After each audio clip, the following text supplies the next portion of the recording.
providing the hotel for use as temporary accommodation. 90 tender documents have been signed to date.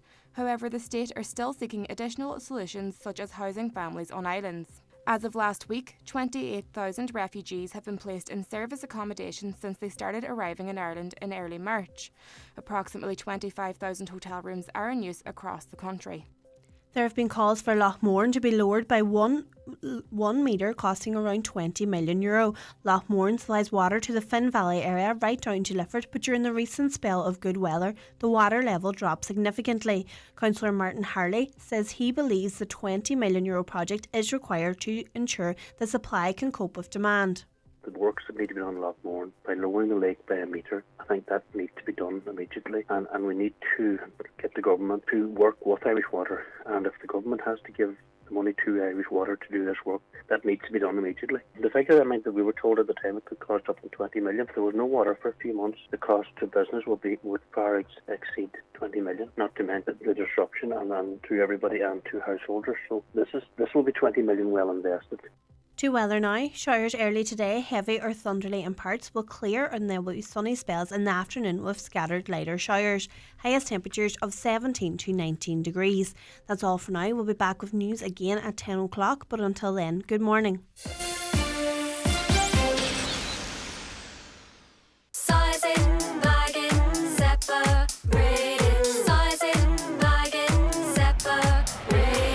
Flying soon from Dublin Airport? Use these simple tips to help you bring liquids, gels, pastes and sprays through security.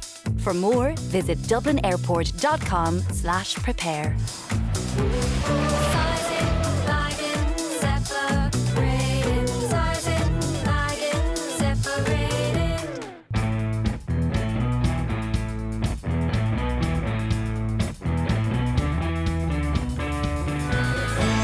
And a very good morning to you. This is the 9 till noon show on Highland Radio. Donal Cavan with you from now until 12 noon today.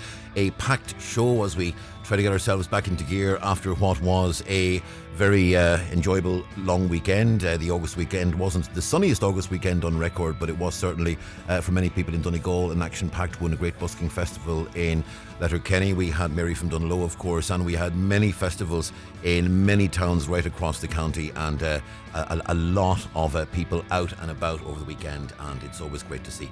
If you want to get in touch with the programme, by the way, don't forget you can text us 086 60 25,000. That number is good for WhatsApp messages as well. You can also get in touch by social media. It's at Highland Radio on Twitter. It's Highland Hub on Facebook. You can call us, of course, 074 91 25,000. Caroline Orr producing and taking your calls. Donna Marie on the phones outside as well. Or you can email us. It's comments@highlandradio.com. And as we always say, whereas we do have an agenda and we do have things lined up to do on the programme, the most important thing about this programme, the most important thing is your views, your perceptions, your perspectives, and the issues that you want to have discussed. So if there's anything on your mind that you'd like to get out there, please do call us, make contact in any one of those ways. We'll start, as we always do, on a Tuesday morning with the papers and the Donegal People's Press this morning. The main story: call to reach out for help if you are in an abusive relationship. A Donegal woman who was raped and assaulted by a former boyfriend who's been jailed for 17 years has encouraged anyone in an abusive relationship to speak out. Sinead O'Neill from Killybegs waived her right to anonymity after Dean Ward from County Wexford was jailed for 17 years for her rape in 2019. A coercive control conviction in there as well, and that was the second major coercive control conviction, of course, of last week. And that's a very important piece of legislation that's starting to get applied more and more, and it's good to see that that's now coming through the courts, and it's now creating legal precedent, and there are sentences being given on the basis of convictions for coercive control. I think that was a very important piece of legislation. Also, 4 priests to retire from diocese. Clerical changes announced by Bishop. Full details from the clerical changes announced by Bishop Alan McGuckian inside the paper, and they'll be up on our website here on Highland Radio this morning as well. And a picture from the 2022 Mary from Dunlow, Caitlin Finn, the London Mary, a native of Donegal herself, of course, being crowned Mary from Dunlow on Sunday night, and there'll be more on that, I believe, later on in the programme. Also, Ballyshannon Folk Festival, a huge success, 45th staging of popular event, and It's, as I said, great to see so much happening. Front of the Derry Journal this morning, picture from the opening of the Clonmany Festival with the fancy dress prize winners there on the front of the Derry Journal. And the main story, family still seeking answers 20 years after killing. It's like you're reliving it every day. The grieving daughter of David Caldwell, who was killed by a real IRA bomb in Derry 20 years ago this week, says her family cannot get closure until they have answers over his death. Mr. Caldwell, a former UDR soldier who'd left the regiment, died after picking up a lunchbox that exploded at a territorial army base on the 1st of August 2002. Irish Independent this morning. Main story, a plan to increase pensions and welfare in line with pay rises. New benchmarking plan aimed at helping to insulate claimants from sharp rise in the cost of living. Pensions and social welfare payments will be benchmarked to the average industrial wage, which mean they should rise in tandem with inflation. Officials at the Department of Social Protection are preparing plans to benchmark the pension system. I'm sure there'll be more on that in the budget, which is coming up toward the end of next month. Also on the front of the Independent, former First Lady of Ukraine is saddened by Higgins' letter. A former First Lady of Ukraine has said a controversial letter about Russia's invasion, written by Sabina Higgins, the wife of President Michael D. Higgins, fails to recognise her country's existential crisis.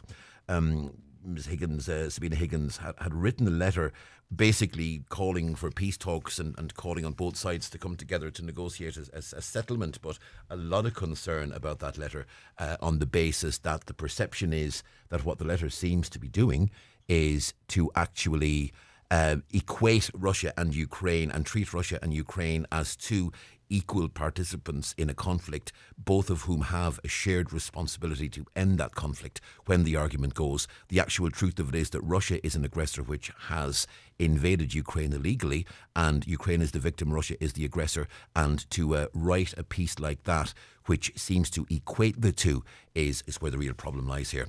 Front of the Irish Times this morning, again, pressure on President to clarify stance on wife's letter.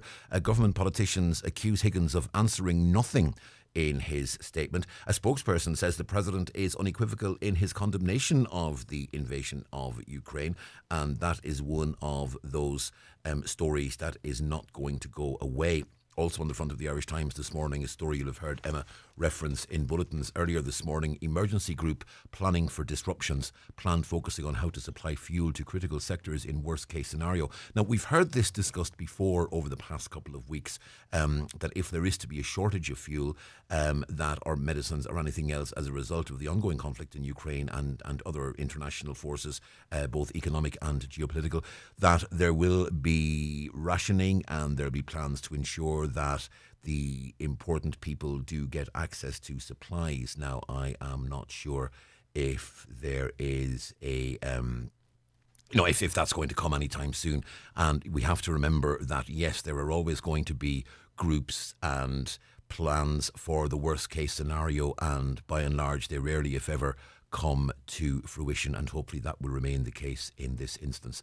Also a picture of President Michael D. Higgins, Boris Johnson and Micheál Martin sitting together at the funeral of the former Ulster Unionist leader and signatory of the Good Friday Agreement, David Trimble, at Harmony Hill Presbyterian Church in Lisburn yesterday. And Michael D. Higgins, Boris Johnson and Micheál Martin all sitting together, that's not a picture you get to see very often.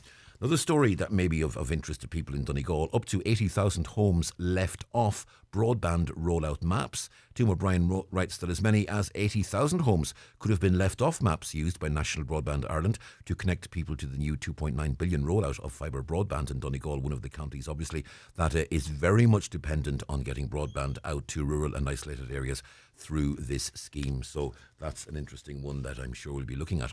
Front of the Irish Daily Mail this morning, again, a story you'll have heard referenced by Emma on the news this morning. B&Bs and hotels get €100 million to house refugees as state struggles to find accommodation for 50,000 refugees fleeing the Ukraine war. Hotels, guest houses and B&Bs have been paid $25 million a month to accommodate refugees as long-term housing solutions are sought. The details have been obtained by the paper showing contracts in the region of 100 million, and you'll have heard significant contracts for McGettigan's Hotel in Letterkenny and for the Grand Central in Bundoran as well. Now, looking at the Irish Daily Mirror this morning, Housing crisis dilemma. TD forced to live with parents. A TD and her sons moved back in with her parents to save for a house deposit, even though she earns €87,258. Kathleen Function said she had no choice after 6 years renting because prices were rocketing. The Sinn Féin TD added, "I have a good job with a really good wage, but it's virtually impossible if you're paying rent." That's the front of the Irish Daily Mirror. The Irish Daily Star this morning. Crim tracked down fugitives Mexican rave. Mobster who fled feud town surfaces, living it up in Cancun.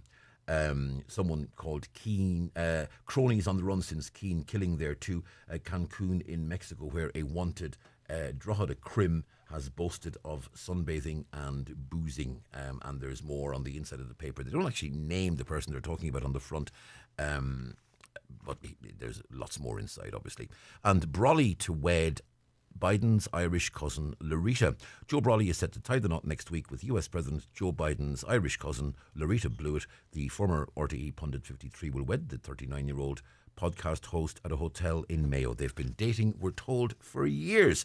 And she's a cousin of Joe Biden. Now, I'm not sure, is she a first cousin or is she a 14th cousin, 6 times removed, whatever it is. I don't know. I'm sure that's on the inside of the paper as well. And the front of the Irish Sun this morning. Casper the Deadly Ghost, mob thug's secret life. A Kinahan cartel fixer was nicknamed Castaway because he was seen as a ghost who evaded cops. But 36-year-old Martin Aylmer's Spectre of Evil came to an end last week when he was jailed for over 8 years for his role in 2 murders and 1 conspiracy to murder. And there is a story on the inside of the paper on how he was able to operate in the shadows. And also a question, an exclusive question, we're told, on the front of the Sun. Why have cops not arrested Kerry? There's more on the inside of that, and that's to do with a businesswoman in Kilkenny who has, we're told, questions to answer. And Ekin Sue is the big Love Island winner. That will mean something to someone, I've no doubt. I have to confess, Love Island is not really my thing, and I know approximately nothing about it. It's the 9 till noon show on Highland Radio. As I said, we are here until 12 noon today. And if you want to get in touch with the programme, you can text us 086 60 25,000.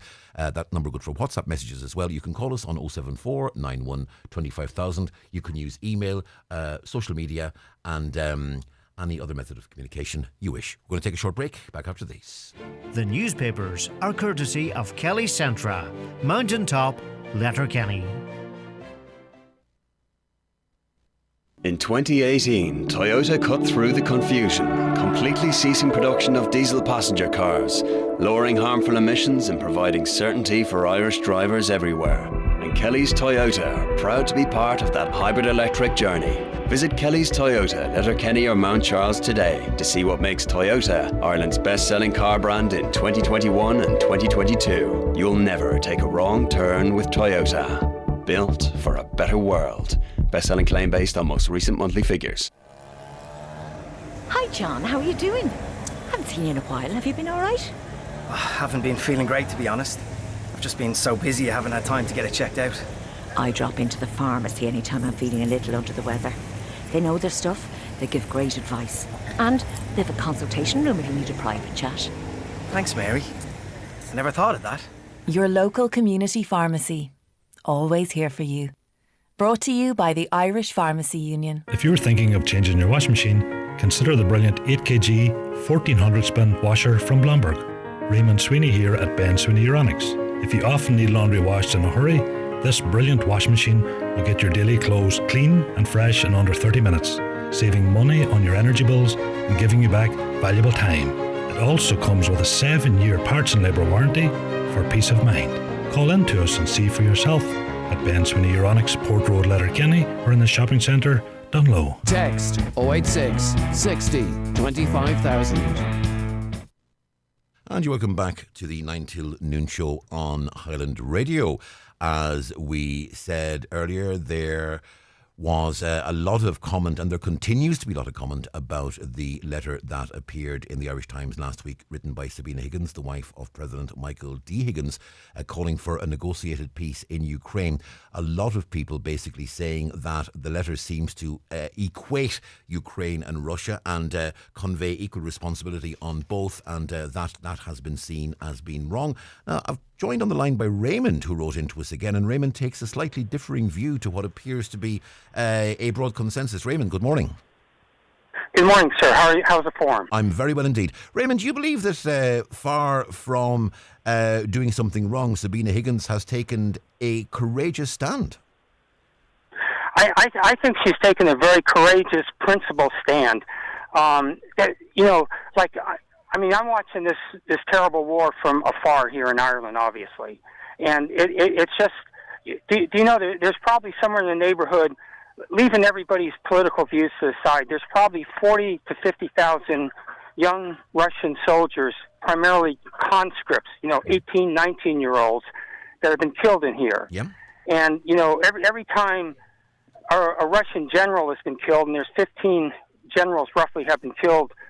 In this, it's like everybody's gloating over it, and you've had the eastern section of Ukraine that's basically been totally scorched earth in here. It's been effectively destroyed in here, and it just seems like I'm viewing this like Sabina is the wife of the president. Yeah.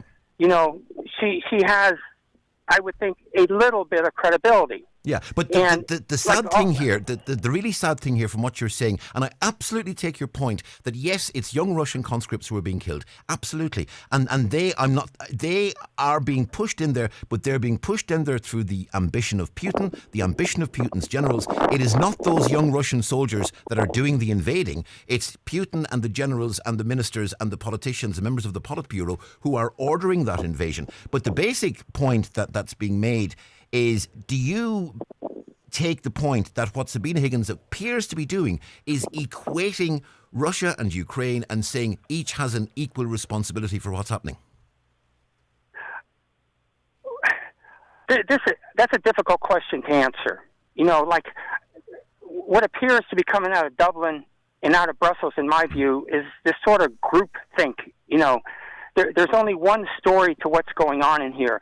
I believe, and you can correct me, if it was a couple of months ago, Pope Francis down in the Vatican had made a diplomatic comment that Russia was, quote, somewhat provoked in this whole war. And if you go back into history, which, recent history, which they don't want to talk about, is that in 2014, the so-called Maidan Revolution, it was financed, funded, sponsored by the United States CIA and NATO. They wanted to overthrow, and they successfully overthrew a democratically elected president, and he was forced into exile into Russia.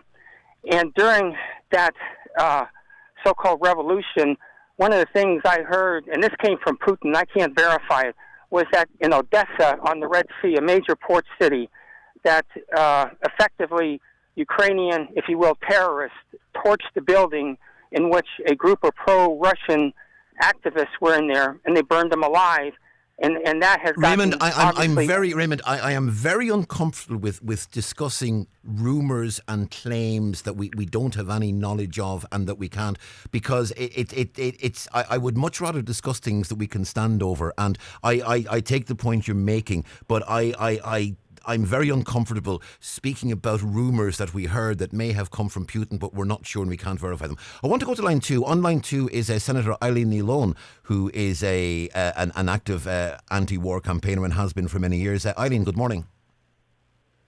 Good morning, Donal. Thanks so much for having me on the show this morning. Really, I would like to open up actually by saying that today, this day in 1944, there were 30,000 Roma people killed in the Holocaust, and for me personally, I would be anti-war because I believe that it's young people, it's vulnerable people, it's people from very poor communities, that's the people that's impacted by war, if you want. Absolutely. And yesterday I came out. Yep, please keep going, Eileen. Yeah. I come out in support. Yep. Basically, you do believe that it's wrong for people to criticise Sabina Higgins. You believe that what Sabina Higgins did was right, an anti-war letter from the heart, and that she's being unfairly criticised for it. Yeah, if we look in Ireland here, war went down for over 30 years in the north, and less people got around the table and had discussions, that war could have went down for many years afterwards. And I think that she's getting such a hard time because, people, and especially I believe the men leaders of our country, are not openly talking about neutrality. We're not really having the discussion. We're blocking out the discussion because if people, and in my opinion it's been mostly women over the last few months, if people come out and say that they're anti-war, well then they're getting attacked online, being called pro-Russia, and I don't believe that's the case.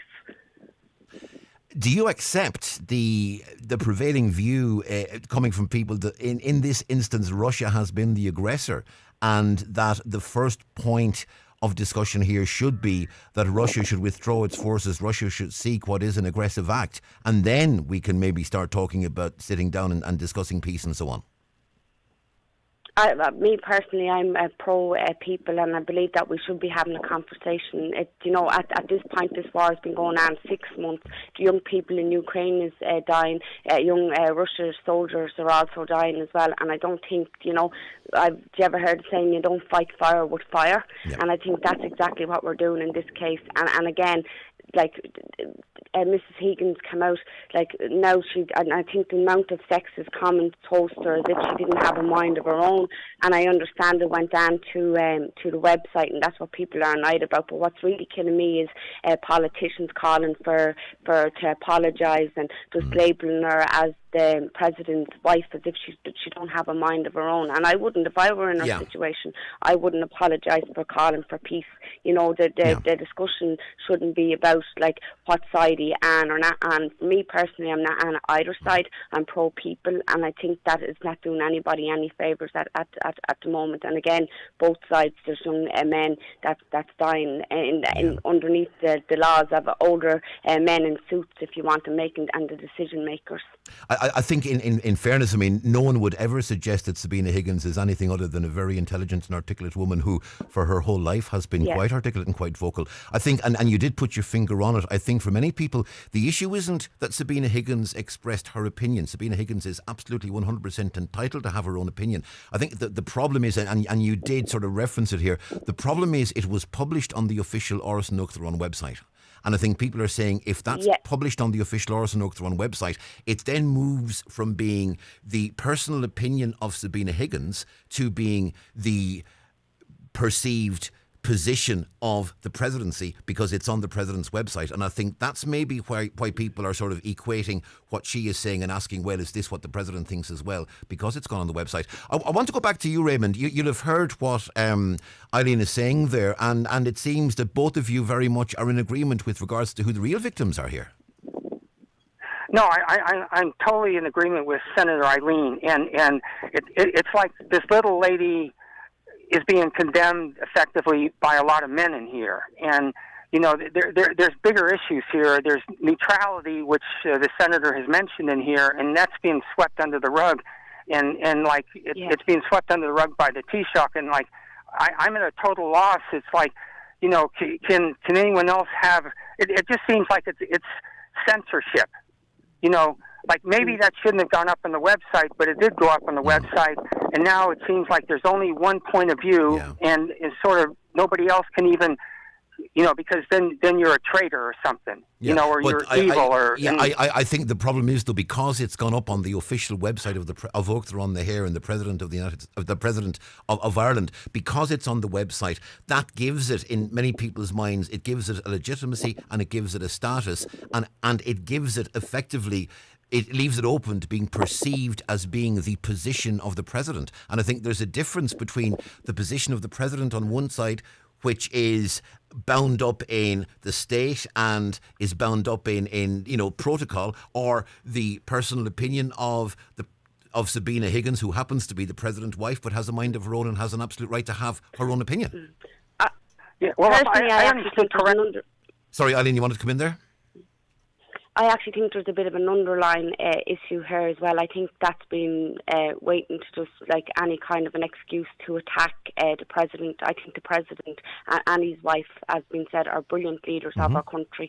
And again, you know, they speak up around the homeless crisis. They speak up about many crises within Irish society. And I don't think we'll ever see a president like it again within in our country, to be fair. And I just think that, you know, the government is like now just find something to kick the can down the road. And again, we need to be having these conversations around neutrality. Like a woman politician said to me at TD going back about 4 months ago, I remember sitting down in the canteen having a conversation with her, and I said, I'm pure anti-war, I said, but I'm afraid to speak about it. And her words was, so am I, she said, because the level of attacks that you'll get being called pro-Russia when you're not pro-Russia. I'm not, and again, I'm pro-people. It's the young, poor communities that's been impacted in war. And again, if you even look in the Middle East, the wars going on there, I'm against them as well. You know, so it's not just about these two countries. Yeah, and it always is. And I remember the late Dennis Fall, a priest in County Tyrone many years ago, people may remember him,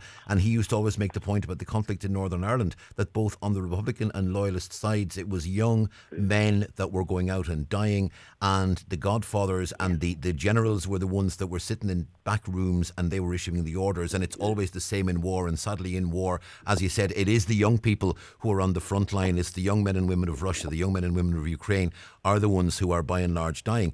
I mean, a lot of the comments we're getting in are in agreement with both of you. Caller says, I see absolutely no harm in what she said. She is speaking as a woman and a mother, and her opinion is completely valid. There are mothers in the Ukraine that are being left without fathers. It's the same on the Russian side. We're all human beings. While Russia is in the wrong, it's hard for any mother, irrespective of whether that mother is Ukrainian or Russian. Eileen, do you think this is something that maybe there needs to be a more honest discussion about in the Dáil, in the Seanad? Obviously, we're on the summer recess now, but I mean, it seems there is one way this discussion always goes when it's raised in the Dáil, it's raised in the Seanad and so on. You believe maybe we need new voices and new perspectives?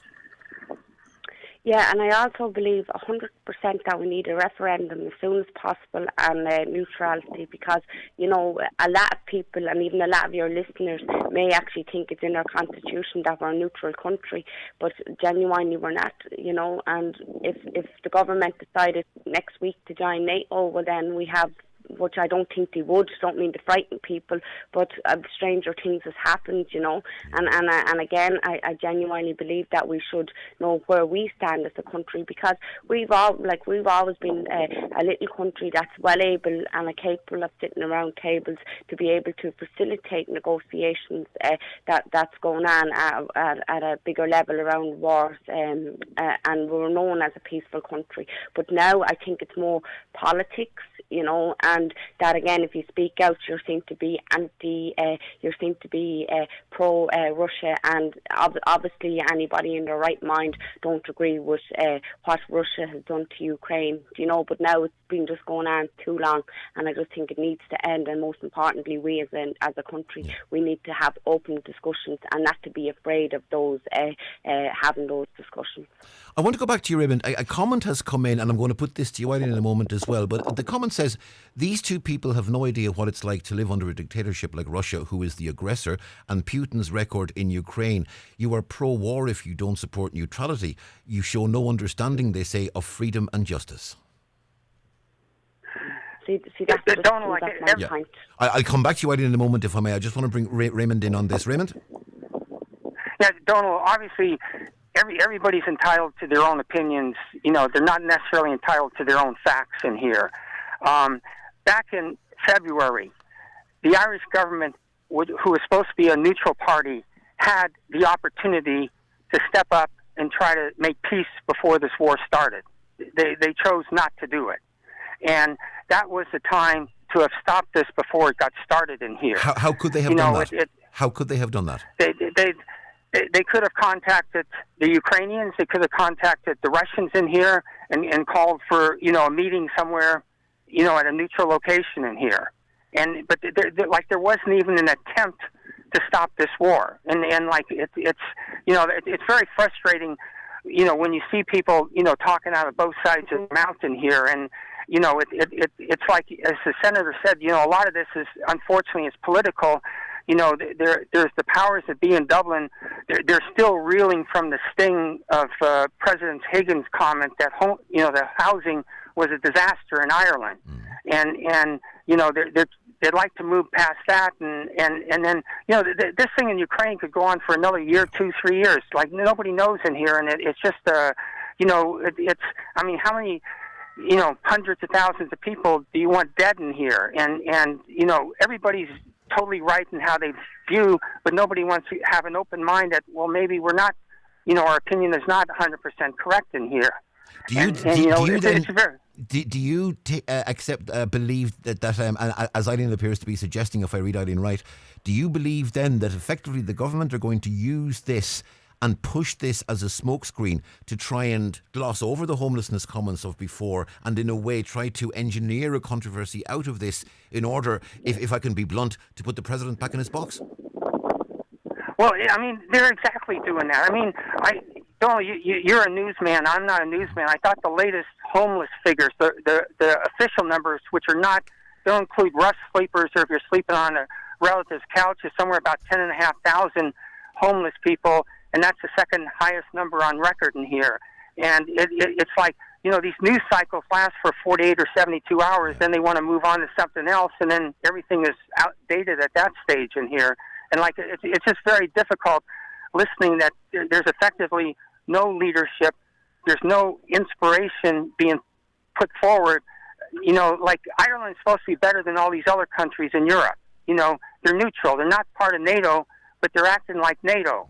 And you get to the point, and I don't want to use the term, but it's like there's warmongering going on under the surface here, and it's almost like people want to see a lot of people die because that somehow satisfies them in some way, which I can't fathom, but that seems to be the case in here. Like, I'm no expert, obviously. Yeah, I can't say I would agree with that point. I don't think anyone wants to see more death. I don't think anyone wants to see more disruption and destruction. Eileen, I want to come back to you on that point. That, I mean, the point made by our caller is that effectively you're putting forward it's idealism, but it's not rooted in the real world. And now you of all people, they suggest, have no understanding of freedom and justice. I suspect you will question that strongly. Yeah, I actually think that sums up exactly the whole point around it, and I'm glad that your listener texting that, because that is my point. If we were to come out, we're told we don't believe in equality, we don't believe in justice, and I believe people who are anti-war and who want peace, who want to live and let live, are actually the people who are thinking outside the box of the young people, the young families, people who have to flee their country, come live in hotels in Ireland, and are treated with dignity and respect, if you want. Nobody wants that. Nobody don't want people. Me personally, I think, like, people having to flee their own country, live in horrible situations, is that there to me is not equality, and it's most definitely not justice. I want to put one final point too, Eileen. You spoke earlier about the importance of neutrality. Do you take comfort from the fact that every poll that's come out this past couple of weeks, whenever the neutrality issue is raised, even though we have so much discussion about should we question neutrality, should we look at NATO, should we look at a European army, even though the question is being asked quite a lot, in the polls we're still showing fairly solid between 60 and 65 people supportive of neutrality, and no suggestion that there is any appetite among the wider population to join NATO? I still don't feel comfort in it, no, because unfortunately, unless there's a referendum on it, the people don't have the power. The power is in the hands of the men in our country at present, and that there's the hard reality of it.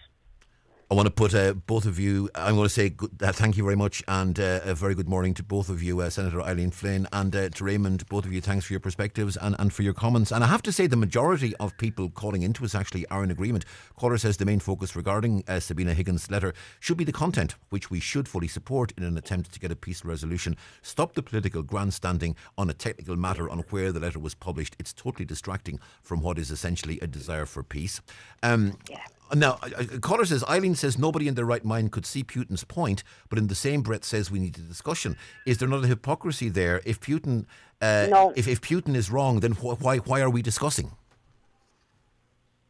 it's actually discussing peace, Donal. You know, obviously he started conflict, but it's about discussing peace. No, it isn't 100% not. And another caller, I agree with Sabina in what she said. Another caller, no one wins in war. And an interesting one, and we'll leave it perhaps on this. The world is becoming a strange place when someone is criticised for asking for peace and the war is being ignored. Eileen and Raymond, thank you both very much indeed. Thanks, Donal. Thank you. Good morning to you both. Irish SMEs are known for their adaptability and innovative thinking. Many of them are now using digital to take their business to the next level, like Jack of the Babba's Barbershop. I went online with my business and I set up a website. After the website was set up, it sent me in the direction of opening up a booking system, and the booking system then it started to grow the business. It also gives me the information on the clients who book. It shows me their complete history, so I get to see how frequent customers come in. It allowed us to build a relationship with the customers coming in, and that in turn has allowed repeat customers, and it gives the business more steady flow. Jack, you're the business. For more of Jack's story and to learn the digital skills that can help your business grow online, check out the new training programme for Irish SMEs at g.co/you're the business. Brought to you by Google in partnership with Enterprise Ireland and your local Enterprise office. Green Shoes in Letterkenny and Fulcara have shoes for every occasion. All your favourite brands, from Una Healy, Tommy Bow and Echo, to Kate Appleby, Marcosi and Skechers, plus many more. Shop LK and One for All gift cards are gratefully accepted in store. Green Shoes in Letterkenny at Market Square and Letterkenny Shopping Centre, Fulcara, and online at greenshoes.com. Green Shoes, with the perfect fit for every foot. Text 086 60 25,000.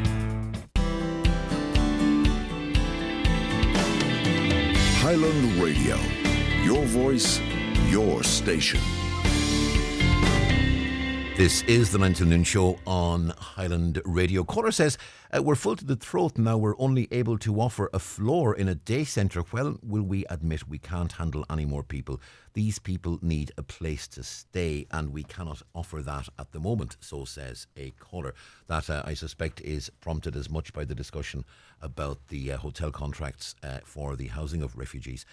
Caller makes an interesting point. If a house is severely overcrowded and represents a fire hazard, who do I contact? The fire department or the county council? Well, I know certainly in these parts the fire department is essentially an arm of Donegal County Council. So if you make contact with Donegal County Council in the first instance, they'll be able to put you on to the appropriate person. But the council ultimately would be the fire authority, as it were, and the fire brigade is part. It comes under the directorate of, I can't remember the full, but there is a director. I think it's Finance and Emergency Services, and I think that's the excuse me. Sorry, I think that's the directorate. Caller saying, out for a beautiful stroll around our lovely Buncrana and the stunning Swan Park. But oh my God, why do people think it's okay to walk dogs without a lead? I met at least 7 dogs with no leads. Maybe I'm being a bit anxious because I was mauled with stitches required by a dog last week while out walking, but I seriously believe there is no excuse. I think signs should be up saying no lead, no dog, with fines implemented. I hear wee children screaming to their mums when a dog approaches. Can that not alert the dog handler that there is something seriously not right in that situation? I know you would probably love me to be... Now, what I'm going to say is this, and I have, in my youth, I was quite afraid of dogs. And the reason I was afraid of dogs is I used to walk home from school every day, and there was one dog that would come out and would yap and would snap around your ankles, and it was you ran a gauntlet every day getting past that dog. And I still have a slight latent fear of dogs. And I think here's one of the issues. People know their own dog, and people know their own dog is harmless, and people know that their own dog is not going to do anything. And people know that when their dog runs at someone with the tongue out and they start barking, it's an act of friendship, and they know that. The problem is the person to whom the dog is running doesn't. And I think a big problem here is that it's the perception of the person that sees the dog. I'll be honest, if a dog runs for me, I go cold with fear. That is the absolute truth. And I walk regularly, and I have, and especially when I'm down in my mother-in-law's house, which is in a rural area outside Tramore in Waterford. There was one route I walked past, and a person down that road kept dogs. And there was one day I was on the road, and 6 dogs, they looked like Doberman pincers. Now, they may not have been Doberman, I can't, because I'm no expert on breeds, but they looked like Doberman pincers, and there were 6 dogs on the road as I walked past. Now, it was scary walking past them. They didn't utter a sound. They did nothing, but they just turned their heads and watched. And the most scared I have been in the past 10, 15 years, and this is honest, the most afraid I have been in the past 10 or 15 years was when I walked down that road, knowing that there were 6 dogs with their eyes on my back, and I did not take that route for another year and a half. And that is the truth. It took a year and a half for me to do that route again, and that was one of my absolute regular. Whenever I'm down in my mother-in-law's, there's about 3 routes I walk, and 2 out of 3 days I would have walked that one. But no, didn't do it for a year and a half. So I can absolutely accept the point the caller is making, and I find myself in agreement with the caller, because I would have those fears as well, being absolutely honest about it. But I think what's important is that, a dog owner knows their dog, but I think it's also incumbent on us to understand that a lot of people are afraid, and we need to keep that in mind. Now, enough about me. Let's go to Blaine Mccarran, who is PRO of the Clonmany Agricultural Show, which is on today. Blaine, good morning. Good morning, Donal. How are you? I'm very well indeed, thank you. Just looking at the window, the weather not the best here in Letterkenny. I'm hoping it's a little better where you are, and that you do get a good day for it. Yeah, well, thankfully we've been, as you know, we've been watching the forecasts for the last 3 weeks. We're waiting to see what it's going to do today, but it's not until you show up on the day that you see what it's actually doing. But it's quite good here today at the minute. Excellent. A bit of rain this and I morning, hope it stays but that way. Yeah. It's really starting to brighten up here now. It's dry, there's a nice breeze going, it's warm, so it's shaping up to be a really good day here. So it is, yeah. Excellent. It's an important day. The Clonmany Festival is on, obviously, at the moment as well, and that's always a huge, one of the biggest festivals in Donegal. And the Agricultural Show has become a very important part of that. And as we know, like so many things over the past couple of years, it's been disrupted. So it must, from your point of view, must be really good to be back. It's absolutely fantastic to be back, so it is, yeah. We've got a packed show field here. Our committee put in a huge effort this year to relaunch the show and make it bigger and better than ever before. So it's really an action-packed day here. We've been preparing for basically the whole year, but in the last 3 or 4 weeks, and it's lovely to see it all coming together here now. We've got some great entertainment on this evening. We've got Olivia Douglas live on stage. We've got Martin Cuff, and we've got All Folked Up playing in the evening. Then we've got sheep shearing taking place in the field. We've got sheepdog trials, cattle, horses, sheep, you name it. It's all happening here today. And as I'm standing here in the hospitality tent looking out over the field, our trade stands are all starting to set up. People are starting to pile in, and the sun's just breaking through. And it's looking like it's going to be an absolutely fantastic day here today. I'm really looking forward to it. And the important thing too, as you say, the trade stands are setting up. And for businesses in North Inishowen, there'll be some national businesses and some national names we'll all recognise there. But there'll be local businesses there too. And it can be a very important day for them to actually put their wares out on display and to make what could prove to be very important contacts. That's what we like about this show. Because, yes, we've got some massive trade stands here. Some fantastic companies from all over Ireland.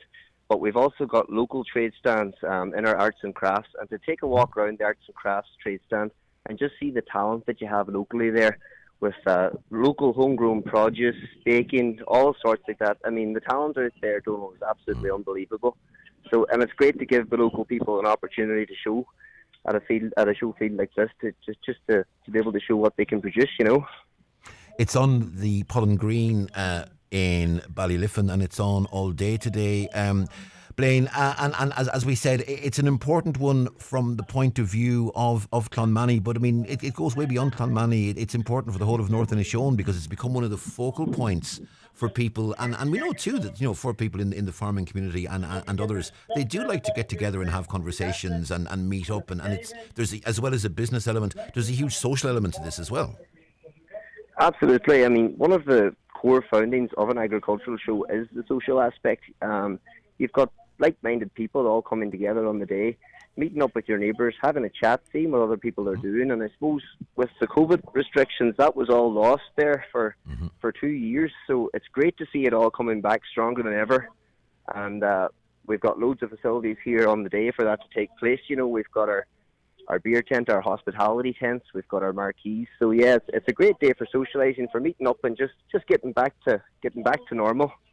And also LinkedIn, and perhaps it shows my own personal priorities, but I have to confess the first 5 words that jumped up at me were Taste of Inishowen Food Festival.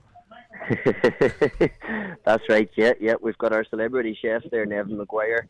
Brian McDermott unfortunately couldn't make it on short notice, but he's running things over in the Taste of Inishowen Food Festival. We've got local produce on display, we've got live cooking demonstrations. You name it, everything from starter, main course to dessert is on display over there today. Hopefully I'll sneak away myself for 5 or 10 minutes to sample some of that, Donal. Excellent. Blaine, it's been great talking to you. We wish you all the best with it. Certainly the signs so far are good. Thanks very much indeed, Blaine, and we wish you and the committee and everyone in Clonmany a great day. Thanks very much, Donal. Appreciate you having me on. It's our pleasure. That's Blaine there in Clonmany, and Blaine Mccarran, the PRO of the Clonmany Agricultural Show. Now let's go to Zoom, because we're joined on Zoom by a very important and interesting caller. We're joined on Zoom, and we're going to discuss the issue of supermarkets and how they are structured. And I will just ask you to pardon me for a moment, because Bernie Coyne is on the line. Bernie is the Managing Director of Coyne Research. And Bernie, you've been doing some very important work on the issue of special offers in supermarkets and what impact they're having on shoppers. Yeah, so we conducted the survey. It's 1,000 sample. It's nationally representative of the population age 18 plus. So there was a number of questions we asked. These were all generic, so we didn't use any retailer brand names or specify any particular retailers. But what we did ask is whether they'd ever intentionally overshopped or shopped more frequently or bought something they didn't need to qualify for these money off vouchers in a supermarket. And remarkably so, we'd 1 in 2, so 50% of all adults said yes, they did. And then we went on to say, well, you know, how much do you overspend? And the average was €9. So I think that was the headline of the press release, that if you gross this up, so if every time you go out and you're trying to get to the supermarket voucher, you know, you're trying to get to the amount or whatever, and you're spending this €9, that can actually mount up to €477 over the course of a year. Now, we're not saying that everybody will do it every time, but I suppose it's to be conscious and aware of the impact of that spending to get the voucher. The question then becomes, what are you actually spending that on? Because, I mean, you know, I will stand in front of you and I will say guilty as charged. I absolutely have done that myself, and in more than one supermarket. I have said, oh, hang on, if I do a little bit more. But the question is, I mean, you know, does it not sort of make a difference what you spend it on? If, for instance, I spend it on something frivolous and say, right, I'll just buy a couple of cream buns, that's one thing. But if I spend it on an extra packet of toilet rolls, for instance, and, you know, that'll just mean I have bought something I will need and I will use, and it just means I don't have to buy toilet rolls now for the next 4 or 5 weeks. So, you know, there's going to be a difference in there. Is that €9 wasted or not? And that's going to depend on what you spend that €9 on. So, I mean, that's a very, very good observation. And we don't know what they're spending it on. But what we do know is there was another statement which says, loyalty schemes and money off vouchers and sales lead me to wasting food. So 1 in 3 agreed with that. So that's a little bit, that's part of the answer to your question. Certainly 1 in 3 believe they're wasting food. They're throwing it out. They've bought excess food. And it's gone to waste. And there was another statement we had, which is these kinds of sales offers. Now, this was a different question. It was about buy one, get one. So this was an agree, disagree question. So the statement was, these kind of sales offers lead me to buy things I don't really need or want. So in that case, with 43% that agree, and 32% that disagree.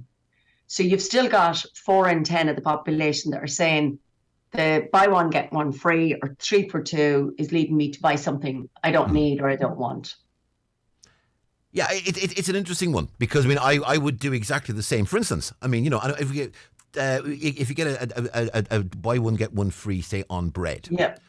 So if I want to buy a sliced pan, and I know I and my family will use one sliced pan over the course of 3 to 3.5 days. Now, but I mean, I can buy the 2, get the free one, whack that in the freezer until day 3, and then take it out. Take it out the night before it's going to be needed. It'll thaw out, and then you've got effectively, you're starting from scratch with the second sliced pan. So I think a lot of the time it's a matter of, yes, if you're going to buy way more things than you need and just chuck them into the food compost bin at the end of the week because you haven't used them, absolutely. But surely it's a matter of the individual shopper sort of thinking smart, and, you know, when they get home thinking, okay, I can put this in the freezer. I don't need this. This is perishable. This isn't perishable. This will last. Always keep an eye on your best before dates. There's no point in buying something that goes off on the 3rd of August when there's one beside it that goes off on the 9th. And yes, I am that annoying person that will sort of poke down to the back because I know they'll have put the one with 6 or 7 more days left on it right at the back of the pile. So that's another interesting observation, because when we look at the data by age, the people that are agreeing to spending more, spending on stuff they don't want, spending more than they planned, are more likely to be families. And the more canny shoppers are actually those over 65 and the empty nesters. So those older shoppers have much smaller shops versus families. And maybe they're just being more careful, more canny, who knows? But the families are the ones that are most likely to agree to, I spend, you know, the vouchers encourage me to spend more, buy more than I want, waste food. All of those statements are higher amongst families. It is an interesting one.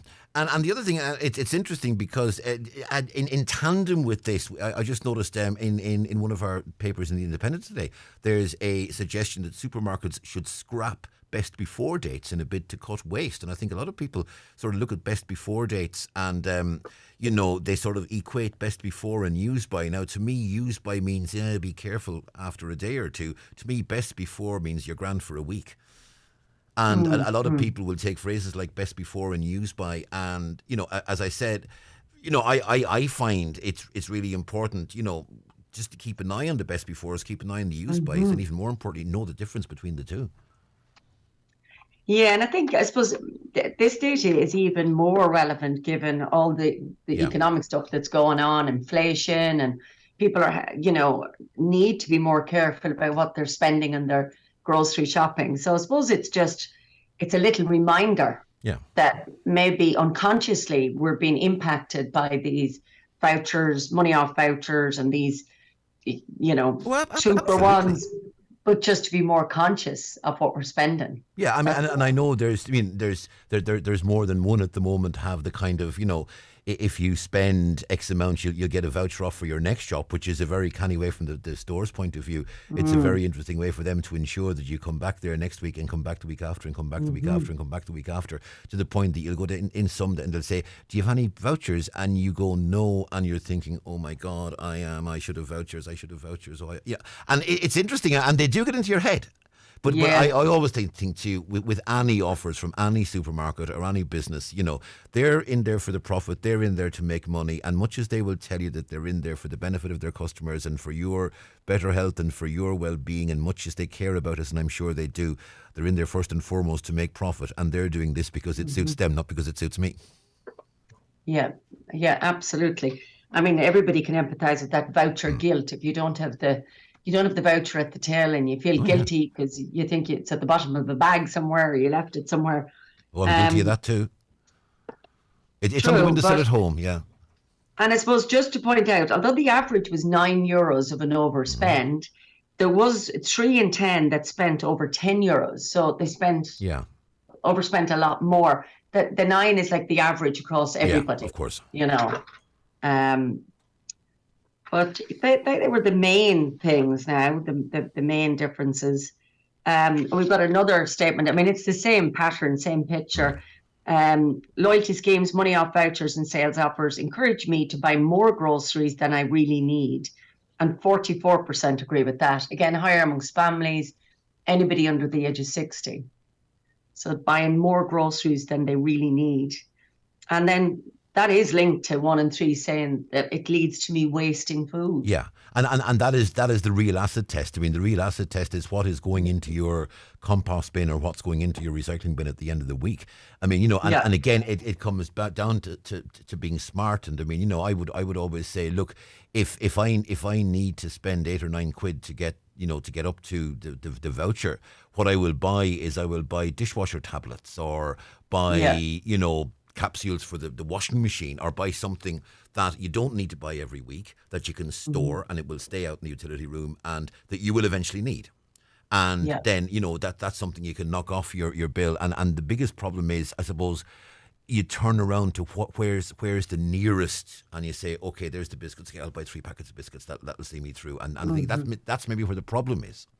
That, you know, you'll just turn around, and we all know that supermarkets make sure that they put high profit and highly desirable reward items like bars and so on right at the till. So, you know, very often what's at the till is not going to be, you know, dishwasher capsules or washing up powder. That's right. What's at the till is going to be bars of chocolate and bottles of Coke. Yeah, true. That is a very interesting observation. Again, like, you know, should there be ambient things at the till so that people can round up by, you know, not wasting food, not buying something that's going to go off. But the 3 for 2s, I think it's not just the vouchers. The 3 for 2s is also causing people to buy a higher volume potentially than they need, or that's what they're saying. You know, 46% are saying it leads them to buy more than they planned. Yeah. So it's not just the money off vouchers, it's those volume sales, 3 for 2. And maybe you only need 1, but you're buying 3. Yeah. Bernie, it's a fascinating one, and it's an interesting one, and it's been great speaking to you. And, you know, it just behoves all of us. Just think a little bit more when you're in the shop. You got to go in there with a strategy, and you got to go in there with a plan. And most importantly, go in there in a way that hopefully is going to benefit you rather than benefit them. 100%. Brilliant advice.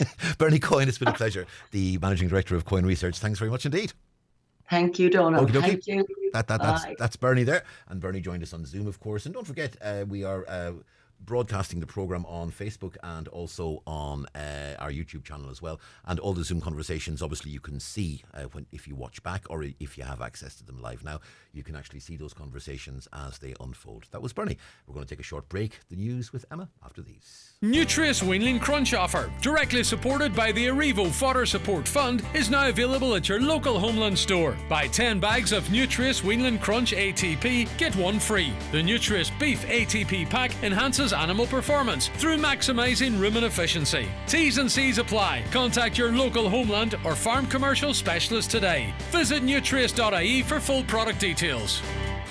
Don't sleep in and miss the very latest beds and mattress offers from dfibeds.ie, Ireland's leading online bed and mattress retailer. You'll get a comfy Irish-made mattress, upholstered base and headboard from an amazing €229. Check out the full range at dfibeds.ie. Delivery free and guaranteed to you within 7 working days. DFI Beds. Sleep well, live well.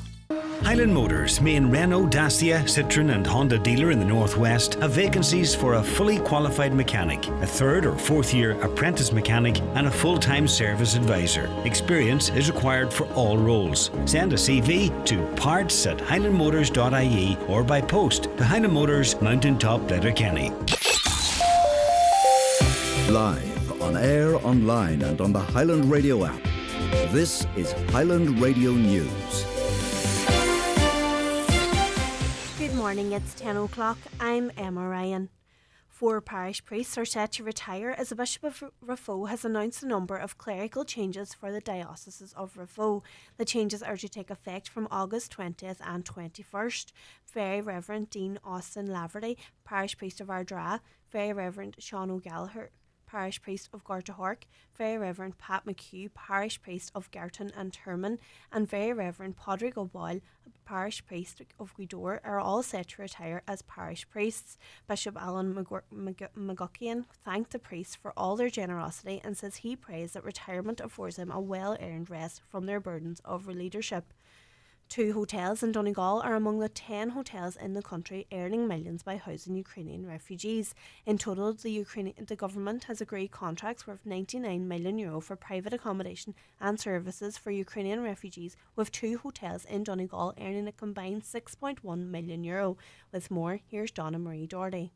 According to tender documents published by the Department of Integration, McGettigan's Hotel in Letterkenny has been awarded a contract worth $3.7 million. The contract secured by Grand Central Hotel in Bundoran is worth almost $2.5 million for providing the hotel for use as temporary accommodation. 90 tender documents have been signed to date. However, the state are still seeking additional solutions such as housing families on islands. As of last week, 28,000 refugees have been placed in service accommodation since they started arriving in Ireland in early March.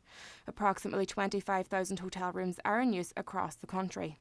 A voluntary critical care doctor with a community air ambulance service says while extending the service to Donegal and the Northwest would be desirable, securing it would be very difficult and a complex process. Jerry Lane, a former emergency department consultant at Letterkenny University Hospital, says the service is not supported in any way by the state, and securing an air ambulance for the region would require voluntary contributions in the region of $2.5 million a year. He says a cross-border service might be possible, but it would require a lot of discussion. Jerry Lane says the most important thing is that those voluntary contributions would need to be guaranteed. There are cases here in the Northwest where certainly rapid transport will be very valuable, and a helicopter would be an excellent platform for that. We could certainly lease a helicopter, and we could certainly hire a pilot and have the necessary infrastructure to support it. The issue is how would we actually fund €2.5 million per year on a recurrent basis and keep that funding stream smooth on a voluntary basis. Meanwhile, the number of people waiting over 24 hours in emergency department this year has tripled. Over 24,000 patients spent over a day waiting for a bed in the ED from January to May. This includes over 6,000 patients who were over the age of 75, according to the Examiner. Sinn Féin Health spokesperson David Keenan says that people presenting recently seem to be older and sicker.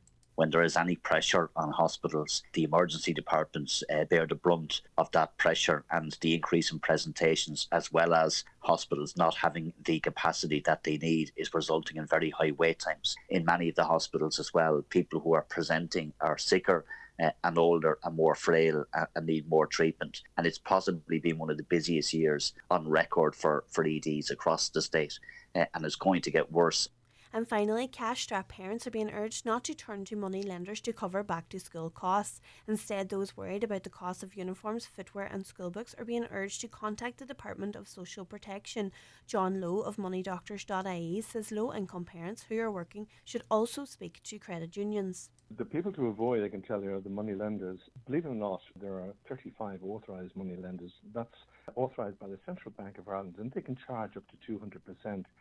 The first protocol, if you do have to borrow, and make sure you borrow within a year, because your child is going to go to the next level the following year, would be the credit union. They would probably be the cheapest and also probably the most accessible.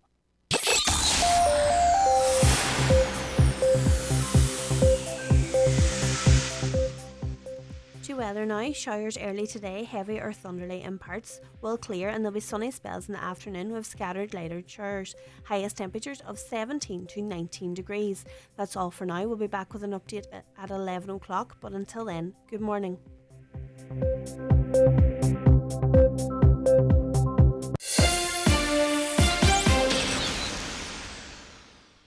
Obituary notices for Tuesday morning, August 2nd. The death has taken place of Thomas Willie Joe McGola Bride of Cotteen, Derrybeg, originally from Gola Island.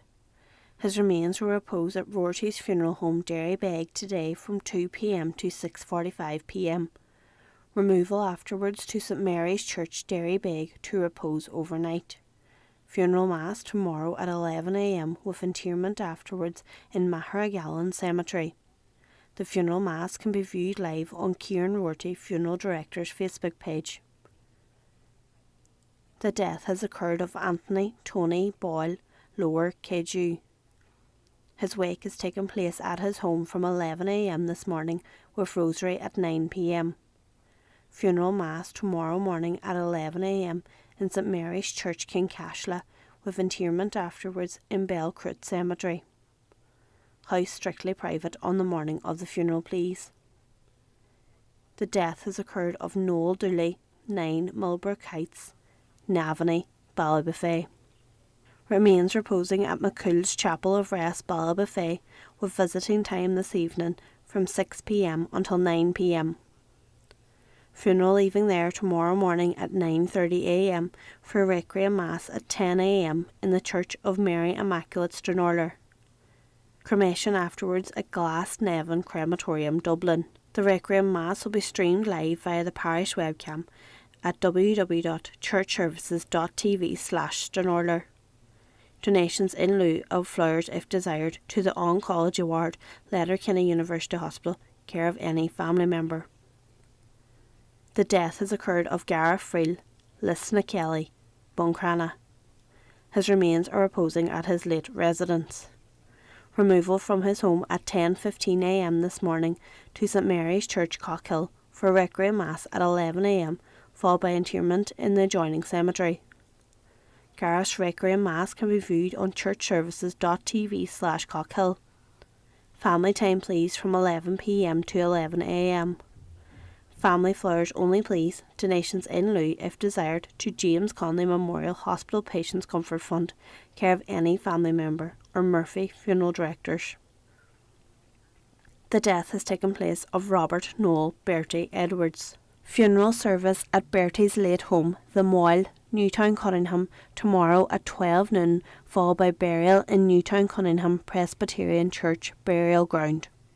House private, family flowers only. The death has taken place of Pat Rice, 87 Laurel Drive, Strabane, and formerly of Oakman Street, Belfast. His remains are reposing at his home. Funeral leaving his home this morning at 11:25 a.m. for Requiem Mass in St Mary's Church, Melmount at 12 noon. Interment afterwards in the adjoining cemetery. Donations in lieu of flowers please to Cancer Research, care of Quigley Funeral Directors, 1A Newton Place, Strabane. House private to family and friends only please. The Requiem Mass can be viewed live via the parish webcam at melmountparish.com. The death has taken place of Rita McFadden, Nee Rainey, Durley Park, Sligo. Mass of the Resurrection will be celebrated at 11:30 a.m. this morning in St Anne's Church, Sligo. Burial follows in Sligo Cemetery. Funeral Mass will be live streamed at mcmmedia.tv, St Anne's, Cranmore. Home private please, floral tributes welcome, or if preferred, a donation in lieu to Northwest Hospice Fund, care of Sean Feely's Funeral Home, Cartron Cross, Sligo. For more details, including any family health guidelines for wakes and funerals, please go to highlandradio.com.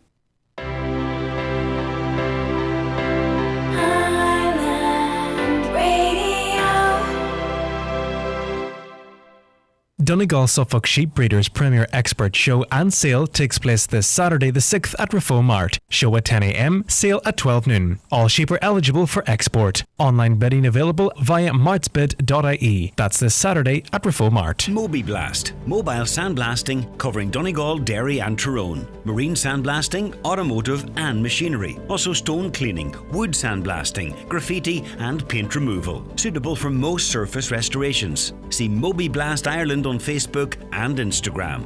Moby Blast, extending the life of your investments. For big name menswear at great prices, visit Watson Menswear in Letterkenny. Top casual brands including Mishmash, Sixth Sense, Tommy Bow and Penguin. If you're going to a wedding or a big event, formal wear names include Rimassimo, Andre and White Label. Also a great selection of children's casual and formal wear in stock. Watson Menswear, open 7 days a week on Main Street, Letterkenny, and online at watsonmenswear.com. It's a busy time on farms, so watch out for tractors, trailers and other farm machinery using the roads. Be patient, slow down and only overtake farm machinery when it's safe to do so. If you're driving a tractor, you must hold a licence. Make sure your vehicle is roadworthy, check your load regularly and drive at a safe speed. Be aware of traffic building up behind you and when possible, allow cars to pass safely.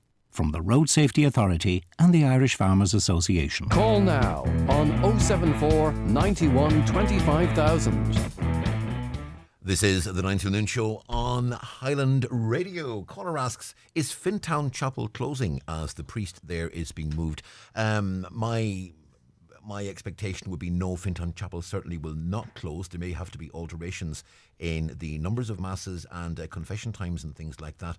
But what will happen, and this is happening in dioceses right across the country at the moment, is there are fewer priests than are required to run all churches. So what will happen is a priest from a neighbouring church, it may be a priest will come in from Gweedore, or a priest may come in from Glenties, or a priest may come over from Ardra or wherever, or a priest may come in from Glenfin or Ballabafay or wherever. So what they will do is that priests in surrounding churches will come and will serve, you know. A priest may come from Dewry. It depends. That what will happen is priests will find themselves saying extra masses and they'll travel to say masses. And I think we're going to see this more and more, I think, over the course of the next while. Caller says, totally agree with that lady about supermarkets and offers. There's only 2 of us at home now. I find it very hard to do a weekly shop without being bombarded with 3 for 2 offers. Why would I want to buy 3 boxes of cereal, for example? Is there a flu outbreak around or some virus that's not COVID, because texts are coming up negative, but our weather is so mixed up for the summer. Now, what I would say is, don't forget, before COVID in 2020, we got colds, we got flus, we got sick, we got tummy upsets, we got snuffly noses. It was just a part of ordinary life. And I think what's happened is, sort of since 2020, any time you blow your nose or you snuffle, you're thinking to yourself, COVID. Now, what it is, I think, in a lot of cases, is your standard summer cold hasn't gone away. So, you know, I have a tendency to get a bit snuffly at times over the summer, and that is still happening. And I must say, yeah, every time you go, oh God, I wonder, you know, and sometimes we're diving for antigen tests to do tests when what we actually have is a summer cold. They are still there, and there is flu still there, and there are colds still there. So I'm not sure. I mean, how you think back more than, 3 years? I mean, how often have we said, oh, there's a woeful dose going around? And how often did we all say about how there was an L dose going around? Yeah, and those doses are still there. We're still getting our colds. We're still getting, and yeah, the weather is a bit mixed up at the moment. But I mean, I'm not sure it's is it much more mixed up than any summer we've had recently. Another, with regards to the supermarkets, caller says 5 1-litre bottles of a popular soft drink for 5. Supermarket deal, that should only be 1 per person. I saw someone buying 30 bottles for €30. I'm wondering, are they selling them at a profit? Perhaps they are. I don't know. That's some of the comments that have been coming through. We'll get more comments a little later. But right now, if you play Highland Radio, NCBI Radio Bingo, it's time to grab your pencils, grab your books. After this, by the way, we'll take a short break and then we'll have our Community Garda information slot with Sergeant Unan, who is in the studio with me. But before we do anything else, grab your books, grab your pencils, and we will say, welcome back, Canis. It's time for NCBI Bingo on Highland Radio. It's Tuesday the 2nd of August. You're playing on the brown sheet. The reference number is S12. It's game number 31. The numbers are 43, 58, 39, 61, 89, 54, 77, 24, 63, and finally 27. phone your claim to 9104833 before 8 tonight, leaving your name, contact number and the name of the shop where you purchased your book, and we'll call you back the next working day. Get all your NCBI bingo information at highlandradio.com. Attention all staff. Clean up on aisle 4, please. That's a clean up on aisle 4. And Jacob, who's popped in for a pint of milk, has diabetes. We don't always know who's at risk from COVID-19 and other viruses, but we do know how to protect them. Keep hands clean and wear a mask. Let fresh air in, get vaccinated and stay at home if you are unwell. From the HSE, for us all. Professor Walter McNicholas from the Sleep Disorders Unit at St Vincent's University Hospital here. Did you know 1 in 5 fatal crashes on Irish roads could be linked to driver fatigue? If you feel tired behind the wheel, pull in somewhere it's safe to do so and drink a coffee or caffeinated drink before taking a 15-minute nap. The short nap will allow time for the caffeine to take effect before you continue your journey. This should give you another hour or so on the road. Remember, stop, sip, sleep. From the Road Safety Authority. If you have a job to do this weekend, did you know that Watson Hire still have their brilliant weekend hire deal available? You can hire any item on Friday, keep it until Monday, and only pay for 1 day. That's 3 days hire on any equipment or machinery for the price of one. So there's no excuses to get that job done this weekend. Book early to avoid disappointment by calling Watson Hire in Letterkenny on 916-7777. It's time to upgrade. Remember, when upgrading, even a few years, you're looking at better fuel efficiency and enhanced safety features. With the largest selection of pre-owned vehicles available in Donegal, at iMotors, we are confident we have your next car. All of our cars come with up to 12-month warranty. Call into us in Letterkenny or Malin, or check out imotors.ie. Warehouse Bar and Kitchen presents Ian Van Dahl, international DJ of Castles in the Sky fame. Live this Saturday, the 6th of August, 11 p.m. Free entry. Ian Van Dahl, live at Warehouse Bar and Kitchen, Main Street, Letterkenny, your weekend destination. The Community Garda information slot is brought to you by Sheridan Security Systems, protecting what you value most. Call today and get your zero-wire alarm system from €299. Sheridan Security, 91-26025. This is the Garda information slot on Highland Radio. Joined in studio this morning, delighted to say, by Sergeant Ewan Walsh. Ewan, good morning. How are you? Thanks for having me. Very well indeed. A pleasure as always, Ewan. We're going to start with a road traffic collision that happened on Thursday night last. Yes, Donal, this was a road traffic collision which occurred on the Letterkenny to Ramelton Road last Thursday, the 28th of July at approximately 6:50 p.m. I know an appeal was made at the time and I would just like to renew it. It occurred on the R245 at Cashel Shanahan between the Silver Tassie Hotel and Auchnagaddy on the Letterkenny to Ramelton Road. It involved a motorcycle and a car, Donal. The motorcycle was travelling in direction of Letterkenny at the time of the collision, and the car was travelling in the opposite direction towards Ramelton. The motorcyclist was taken by ambulance to Letterkenny University Hospital to receive treatment. He currently remains in hospital. The driver of the car was not injured. So we're appealing to anybody who travelled on the stretcher road around the time and who had a dash cam to make the footage available to Gardaí. And again, appealing for anybody who may have witnessed the collision to contact the Gardaí at Milford 074 91 530 60, or again the confidential line 1800 666 111. And as you say, that motorcyclist still in hospital receiving treatment, and thankfully it could have been more serious, but I mean, obviously we don't want to see any injury on the roads, and we have had appeals to, for people to be aware of motorcyclists on the road, and all those road safety appeals obviously still very much alive. Up to Buncrana now, appealing for witnesses in relation to an assault on the Cockhill Road. Yes, Donal, this is an assault which occurred last Saturday night, Sunday morning being the 31st of July at approximately 1:35 a.m. It happened on the Cockhill Road outside of the Cranaview estate in Mccarran. We believe that a man was assaulted by 3 other males at the time. The male sustained injuries, none of which, fortunately, are life-threatening in nature. We believe that the 3 suspects involved had access to a vehicle. We appealed to road users who travelled along the Cockhill Road at the time, Saturday night, Sunday morning, and who may have dash cam and who may have witnessed assault or any suspicious activity involving the vehicle, to contact the Gardaí in Buncrana, 07493 20540. To Kilmacrennan now, and a burglary just over a week ago. Yes, this was discovered last Wednesday, the 27th of July at 8 p.m, but we believe it occurred between the Friday beforehand, that's Friday the 22nd, so between Friday the 22nd and last Wednesday the 27th, a house was broken into in the Rosemount area of Kilmacrennan. A sum of cash was stolen from the property and some damage was caused inside. So that's a house in the Rosemount area of Kilmacrennan. We appeal to anybody who observed any suspicious activity in the area or who may have information in relation to the burglary to contact the Gardaí again at Milford, 07491 53060, or again, Donal, the confidential line, 1-800 666 111. Now, a number of incidents happened in the vicinity of the Hall in Lifford in the early hours of last Friday. Yes, this is last Thursday night, Friday morning, Friday being the 29th of July, between 2:50am and 3:30am.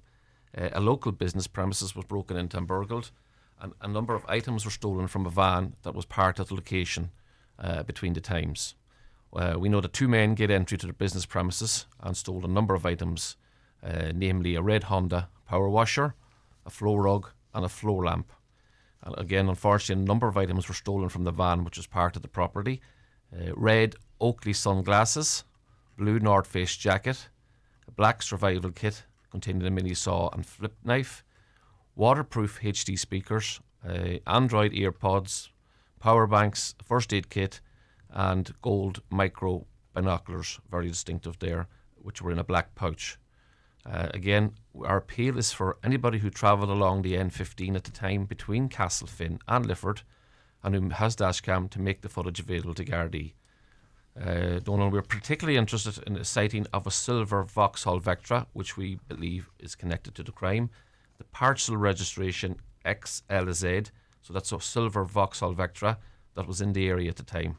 And again, we're asking for people in the area who may have seen this vehicle or seen anything suspicious, and particularly people who passed the area at the time who would have dashcam, to make it available to Gardaí again at Letterkenny, 07491 67100. And again, if you come across items similar to those that I described on sale, we ask you to contact the Gardaí, please.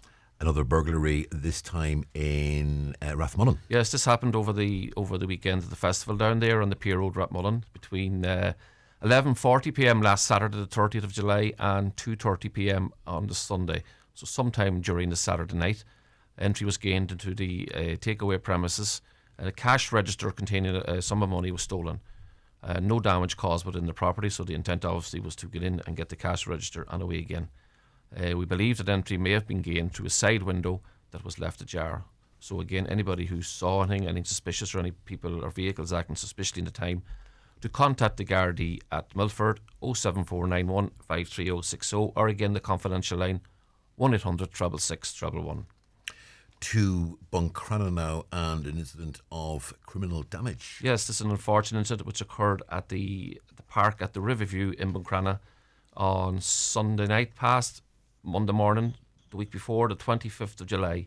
So approximately 4:30am on Monday the 25th of July, damage was caused to a sworn ornament in the park and flowers were pulled out, and a number of other ornaments in the park also damaged. So we have two males captured on CCTV causing the damage. One of them was wearing a t-shirt and light coloured shorts with dark trainers. So that's a t-shirt, light coloured shorts with dark trainers, and the other was wearing tracksuit bottoms and a hoodie. And both of the males left on foot in the direction of the Riverview Park following the incident. This is a park, Donal, which is well kept and maintained by the residents in the area, and great disappointment and anger caused amongst them as a result. So we're appealing for witnesses, anybody to contact the Gardaí in Buncrana, 07493 20540. That sort of mindlessness really, it's awful. A number of property marking events taking place in and across the Donegal, and an important one this potentially. It is getting a bit of good publicity. It's gone down very well with people who have property that needs to be marked. So one of the events was held at the Mina Cross Agricultural Show yesterday, but there's still other events scheduled to take place in the coming days. So if you have any valuable property which you think you should be marked, we encourage you to come along. So today, actually, at the Clonmany Agricultural Show between 12 midday and 4 p.m. That's Tuesday the 2nd, that's today. So the festival is on down there. So think Mick Denver's on tonight, is it? So you come along, get your property marked, feel more secure, and go out and dance your night away then afterwards. This Thursday, the 4th of August, Tournament Complex between 4 p.m. and 6 p.m. So just to remind people that the machine can be used on a number of surfaces, including metal, carbon fibre, wood and plastic. It uses a pattern of dots, Donal, to mark property, making it highly distinguishable and easy to return in case of theft, and again, rendering it unattractive to thieves. So we're just reminding people to ensure that you have your correct air code with you so that it can be marked onto your property. We look forward to seeing you over the next couple of days. That's really good. I would not be a man to contradict or correct a member of An Garda Síochána, not a sergeant like yourself, but I do believe, we spoke to Blaine earlier from Clonmany, I do believe it was Olivia Douglas, he said, was on in the show tonight with Kieran Cuff. Oh, right. It might be Mike Denver will be, I've no doubt Mike Denver will be playing the Clonmany Festival. But Clonmany will have every name in Irish country music will be in Clonmany over the next couple of days. Go. Just goes to show you. But I'm sure he's there somewhere. Oh, you'd be sure he'll be there somewhere. But I think it was Olivia Douglas now was playing at the show tonight, and Kieran Cuff. Well, come along and do absolutely. Get your property marked. Absolutely. Ewan, a pleasure of always. Thank you very much indeed. Thanks for having me. Sergeant Ewan Walsh there of An Garda Síochána, and we'll obviously be putting this up on our webpage. You can listen back to the Community Garda slot. You can listen back to the whole programme, and of course the Garda Síochána Facebook page will have this up on their page as well. The Community Garda information slot is brought to you by Sheridan Security Systems, protecting what you value most. Call today and get your zero-wire alarm system from €299. Sheridan Security, 91-26025. Couple of your comments. Caller says, nothing annoys me more than owners letting their dogs walk on top of you while saying, he's a pup, he wouldn't touch you. I hate dogs and really find dog owners some of the most annoying people. Just put your dog in till I pass. I do not find your precious dog beautiful. I'm terrified of it. Also, I think bigger dogs should be made wear muzzles while out in public. Now, I wouldn't go that far. I mean, I know a lot of dog lovers, and they are excellent people, and they do genuinely love their dogs, and they really look after their dogs, and they do so with great responsibility. And the last thing I would ever do is make any derogatory comments about dog owners, because, I mean, you know, I would lose half my friends immediately. I've one very good friend who has a big sign on the inside of her door, and the sign says, dogs welcome, humans tolerated. And she means it. She absolutely 110% means it. And you can be absolutely sure of that. But yeah, I think consideration all around. And I think in many cases, the dog owner, you know, knows their dog, the other person doesn't. Caller says you're onto a good thing if you find routes with no dog walkers. Less fouling probably too. All dogs should be on leads where required. It's a matter of showing respect for everyone. Now, the routes I walk when I'm in my mother-in-law's, it's out in the country and they're rural, to say the least. Going back to Sabina Higgins and the comments that she made. Sabina Higgins is a lovely lady. She is only calling for peace. She must be respected. Some years ago, nobody would have shown such disrespect to the president's wife. Another caller says, the only people who win in war are gravediggers. Now, an interesting question has cropped up. Caller says, I spent €40 in a shop and went to get a refund, but the man said I could only get a credit note. Does anyone know if I spent cash and only got a credit note? Is that right? Now, my understanding, and we will try and verify this, my understanding of this is that if you are returning a defective good, or if you are bringing something back because it doesn't work or there is some form of problem with it, then you are entitled to a refund. If you have brought something back and you're saying, look, I've changed my mind, I don't really want it, and there's nothing wrong with it, my understanding is at that point the shop is under no responsibility or under no obligation to change that for you. So in that instance, as I understand it, the shop has every right to say to you, we will give you a credit note, but they're not obliged to give you a refund. That's my understanding. If the good is defective or if there's a problem with it, you are entitled to money back. If you are bringing it back because you've changed your mind and they are going to exchange it for you, then that's, as I understand it, a different story. But as I say, that is my understanding. I could be wrong, and we will double check on that for you. It's approaching 9:30. We're going to take a short break. Back after these. Park Run has taken my running to the next level. It's a good opportunity to catch up and meet friends and make new friends as well. It's how I got introduced into the local running club. Just knowing it's there every week, no matter what stage you're at, I find it's a much healthier approach to running. I'm Dave and I'm a park runner. VHI believes Park Run is more than running. That's why we're their biggest supporter. Join us every week at your local Park Run. Tonight at the 53rd Clonmany Festival, it's Mike Denver. Tomorrow Wednesday, it's David James, followed by Derek Ryan. Log on to clonmanyfestival.com for a full programme. Shane Connolly Car Sales has relocated to Drumlonagher, Donegal town. Besides offering quality used cars, we have a brand new state-of-the-art workshop for all your car service needs. At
Did Chevy Chase do that video, or did Chevy Chase do You Can Call Me Al? Oh, I might have walked into that one.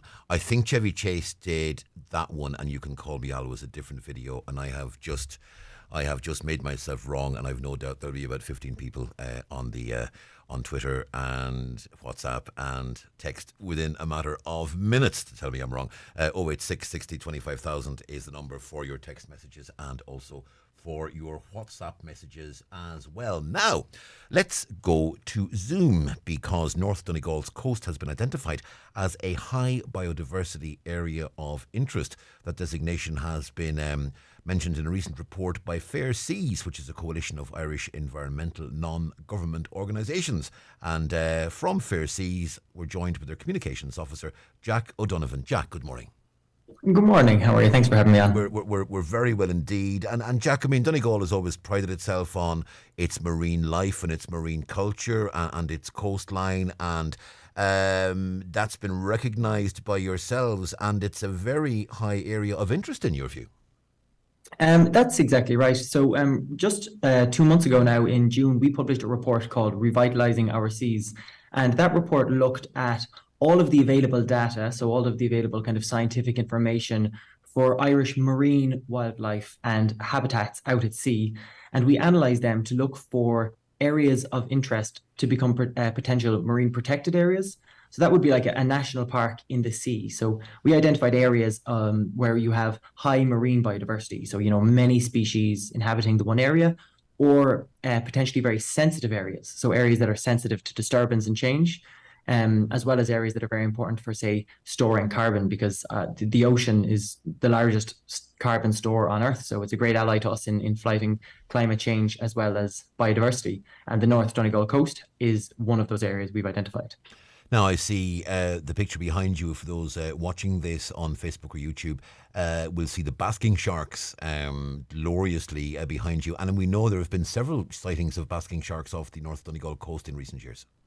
Yeah, you're dead right. So this photograph here was taken by George Carbus, who's a photographer based in the west of Ireland, down in County Clare. However, up around Malin Head, so within the area of interest in the North Coast, we've identified groups of up to 75 basking sharks have been seen together in a single sighting. So it's identified as a very important area for basking sharks, for these huge, amazing, mobile, filter-feeding species. So these are just gentle giants. They come to feed here on plankton that is blooming in our waters. And as well as that, there's a lot of other species that visit the coast of Donegal, and species that stay around all year long. So, for example, around the mouth of Lough Swilly has been identified as a very important area for bottlenose dolphins and for harbour porpoise. And they actually spend the entire year in the area. They're not migrating in and out. So they rely on those waters for reproduction, for feeding, for all sorts of stuff. That's their primary home. And in that area, especially Lough Swilly, again, it's a refuge site for the flapper skate. So if you know, a skate is like a ray, would be in the same family as sharks. And the flapper skate is actually the largest skate on Earth. It can grow up to 2.8 meters, so nearly 3 meters in length. It's an enormous animal. And that is an animal that has been very kind of overexploited, let's say, in much of its range. So it's now critically endangered. And within the North Coast, that has been identified as an area where they're still surviving. So that with marine protected area status, what you'd hope is that area could be protected and the species could be given a chance to recover. And that would mean, working with local communities, local industry, to try to help put management plans in place for this area to ensure the recovery of these amazing species that live there. What needs to change in terms of the levels of protection you're seeking? Because a lot of people are going to be listening and they're going to be thinking, hang on a tick, they're important fishing waters, they're important aquaculture waters. I mean, are you now going to butter us up and say, yes, you live in a really important area. Oh, by the way, you can't make your living there anymore. Well, exactly. No, and definitely not. That's not what we're about. So again, Fair Seas is a coalition of Irish environmental NGOs and networks. So it would actually be the government who are the people to put these in place and to make the designations. What we are doing is just identifying the important areas from a biodiversity point of view, because that's what we would specialize in. And we are encouraging the government to use the best available scientific data to kind of identify the areas. But then what it'll take is long, early and continuous engagement with local stakeholders. So working with local fishing communities, working with local ecotourism or industry, And really what we need to do is we need genuine monitoring and management of these areas. And that'll take a lot of communication with the people on the ground who are using those waters. And that's really what it'll take to give biodiversity a chance to recover. Because in a lot of the world, marine protected areas have, been designated, but there isn't that active management put in place. So it doesn't allow the species a genuine chance to recover because nothing really changes in the area. So it's really about working with the people on the ground to inform people and talk to people about what we can do to help protect those species while also allowing coastal communities to thrive. And marine protected areas also have huge added benefits by protecting particular areas, like say spawning grounds of a particular fish. So this area actually in the North Coast area of interest has the largest herring spawning ground in all of Ireland within it, within a part of it anyway. And if you can protect a part of a spawning ground, and you can allow those fish to reproduce in that area, eventually they move outside the area and they start to replenish fish stocks in a wider area. And that's what you call the spillover effect. Yeah. So marine protected areas can have a huge added benefit for local communities in that way. And also there could be, the potential to develop new ecotourism and lots of other things within the area. So they have huge benefits outside of the benefits to biodiversity itself. And as you said, that community buy-in is going to be absolutely central to that. I'm listening to you describe what this is, and what this strikes me as being is, and you did use the sort of similar earlier, it's almost like a national park at sea. It seems to be very similar to sort of special areas of conservation. This is almost like a marine SAC. Yeah, exactly. So a marine SAC, so special area of conservation, essentially is a type of marine protected area. However, what we are hoping to achieve with these marine protected areas is what you call the whole site approach. So rather than just protecting a specific species or maybe a specific habitat that occurs, you can give protection to the entire ecosystem so that you can protect the food that species relies on, the habitat that it reproduces in. And within the North Coast area of interest that we've identified, there were multiple SACs and SPAs, which are special protection areas for protecting, say, seabirds or different habitats like, that exist there. But our marine protected area would basically act as a corridor that would link them together. So it would really help to enhance the level of the protection that's there. And unfortunately, with a lot of the SACs that do exist in Ireland, there is no active management or monitoring in a lot of them. So with the MPA, we're hoping that that'll be the next step that's brought in so that, measures can really be taken to help to increase the biodiversity within those areas. And you'll see the Mulroy Bay is a large SAC on the North Coast there. And all of that would be encompassed within the marine protected area to allow species to move safely and freely between those areas. In terms of the climate and weather and conditions at sea, are there changes in the way we're getting sort of creatures like the basking sharks and so on in Donegal waters? Because it seems to me, and this is just a personal observation, it seems to me in the last 2-3 years we've had far more, say, reports of dead whales washing up on Donegal beaches and so on. And it seems there's an increase in shark sightings as well. And I'm wondering, is that linked to climate? Is that linked to subtle changes in the Gulf Stream? Are we at a point where the external climatic factors are going to have an impact on this, as well as what humanity is doing and as well as human interaction with the marine environment? Yeah, so firstly, what I'd say was that, I can't speak specifically on that because that is not within the remit of our research. Of course, I appreciate that, yeah.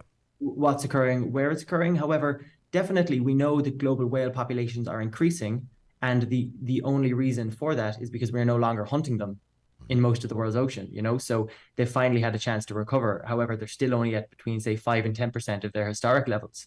Actually, and one great thing about, creating marine protected areas, maybe specifically for these large mobile species like whales, if we were to restore, from a climate change point of view, if we were to restore whale populations to their historic levels, so say pre-industrial whaling, we would sequester an extra 9.5 million tons of carbon dioxide out of the atmosphere every year, because whales play such an important part in absorbing carbon and recycling it, and helping to sequester that into the seafloor then. So I can't speak specifically on differences we're seeing, but no doubt, with warming oceans, changes are being seen.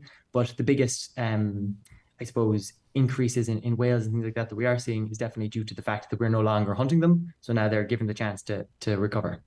What's the timetable with regards to what you hope will be designations of MPAs in North Donegal. Obviously, as you said, it's now down to government to make the designations, have the consultations with communities and so on. What sort of time frame are we looking at? Is this 1 year, 2 years, 3 years down the line?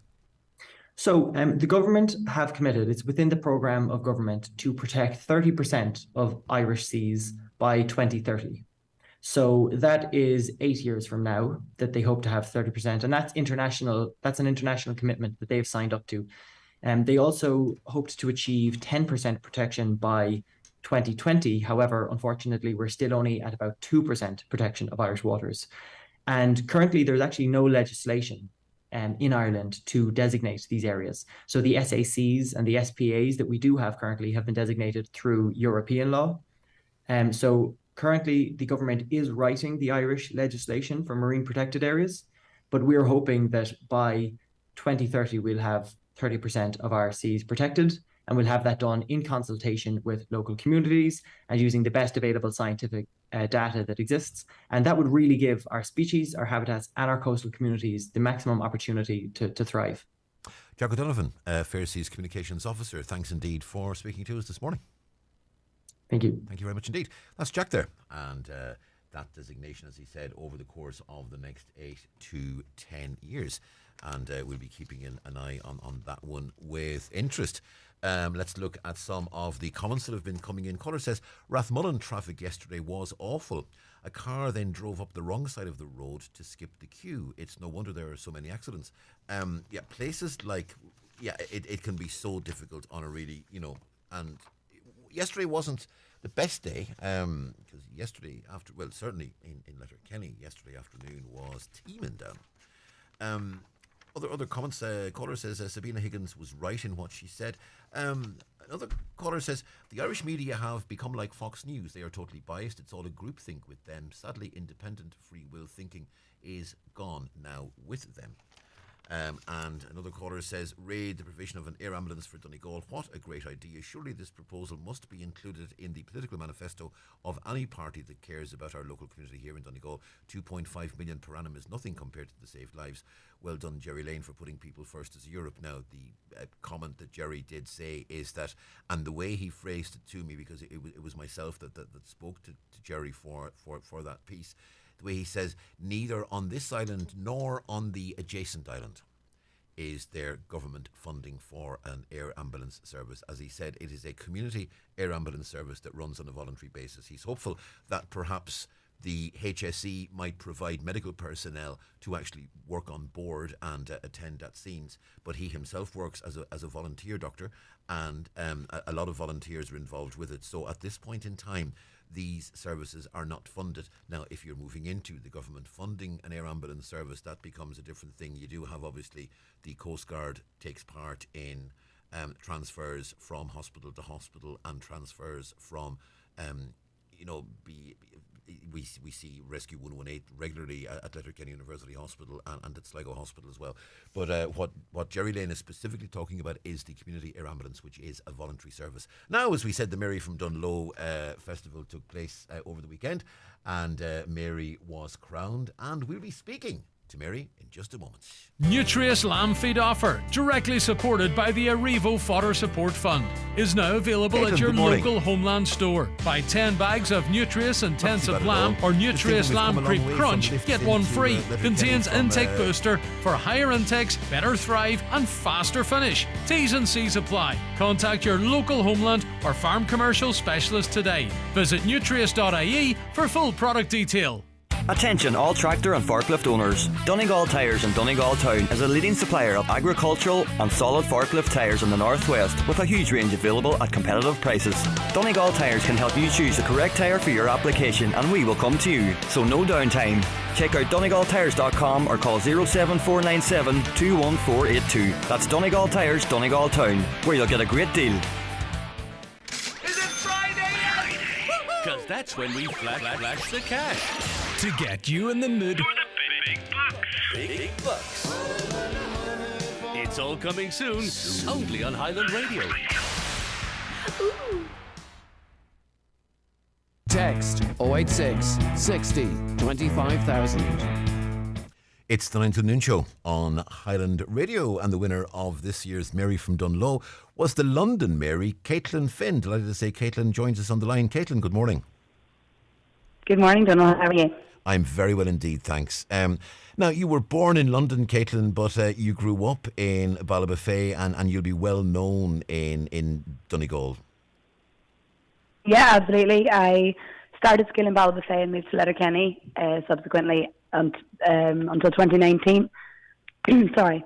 I did my leaving certificate in Loretto, Letterkenny, and moved to London that following summer to start my primary teaching degree in Twickenham.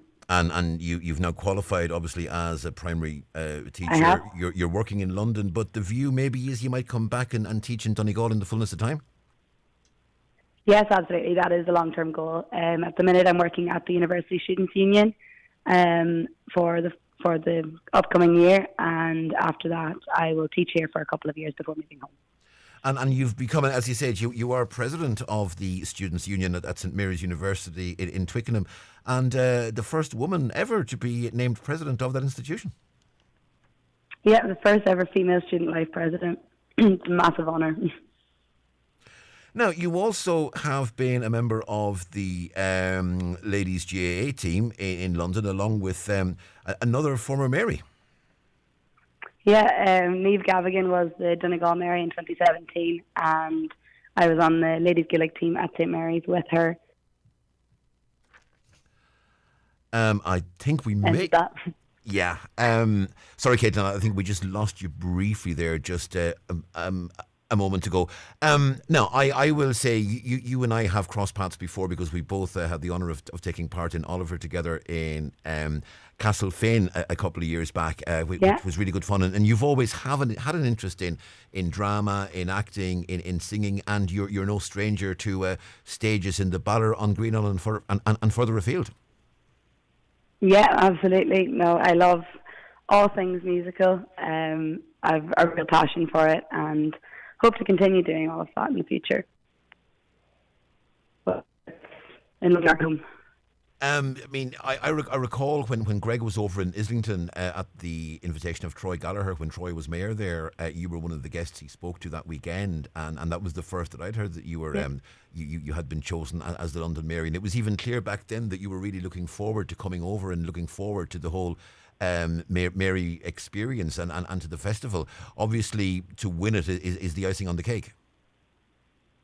Oh, 100%. Like, as I said on stage on Sunday night, like, to even be chosen as a Mary is an incredible honour. So to be chosen as the Mary, as Roisin put it, is just... Well, I was in Belfast Airport last night, coming back over to London again, and people were recognising me in a tracksuit. So it's just incredible. And congratulations. And I know you will be a great Mary, because one of the responsibilities per se of the Mary is to promote Donegal abroad, and I have no doubt that you will be promoting Donegal in London, right, left and centre, and I've no doubt you've been doing that already, actually, knowing you. In terms of the year, I mean, it's something that I know a lot of Marys take it seriously, that there is this sort of feeling that, no, I'm going to be an ambassador for Mary from Dunloe, I'm going to be an ambassador from Donegal, and it's something people do take seriously, and as I said, knowing you, I know that's something you're going to take really seriously indeed. Absolutely. I think there's a real need for, a real want and a need for things like the Mary from Dunloe Festival, and I now have the opportunity to promote the festival, Dunloe, Donegal and Ireland on a much larger scale in London and further afield. I'm going to the St. Patrick's Day Parade in New York, so that's incredible. It's promoting the Mary from Dunloe Festival, Dunloe and Donegal in a whole other continent. It's madness. The other, the Gayburn Perpetual Crown too, it's a reasonably new addition to the Mary paraphernalia in honour of Gayburn, who obviously has huge associations with Dunloe and whose family still have a home locally. Yeah, Phil and their children are quite very often in Dunloe. They have a house down there, and Gayburn is remembered very fondly in Dunloe. He was considered one of their own,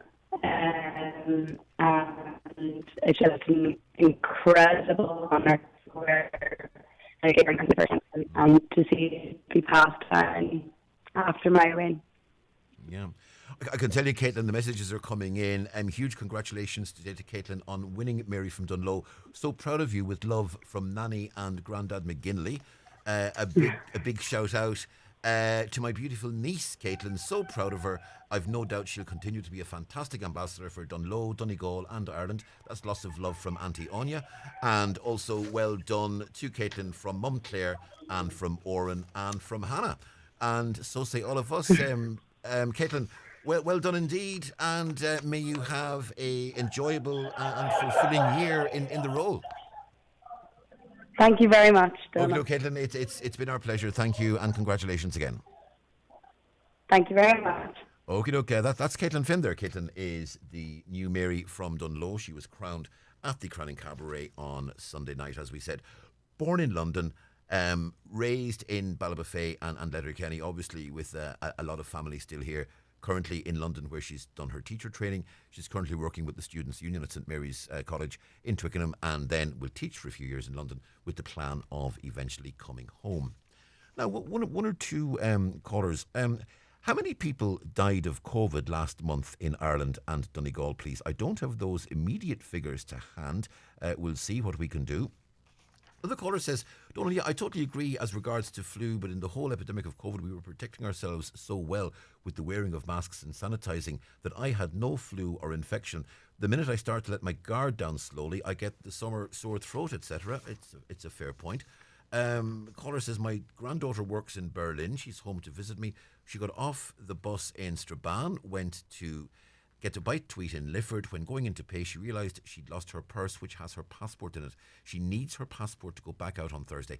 If anyone has come across it, could they please, get in touch, and if they could call Stephen, please, on 074 91 46333. So if you have found a passport in a purse, could you please contact 074 91 46333.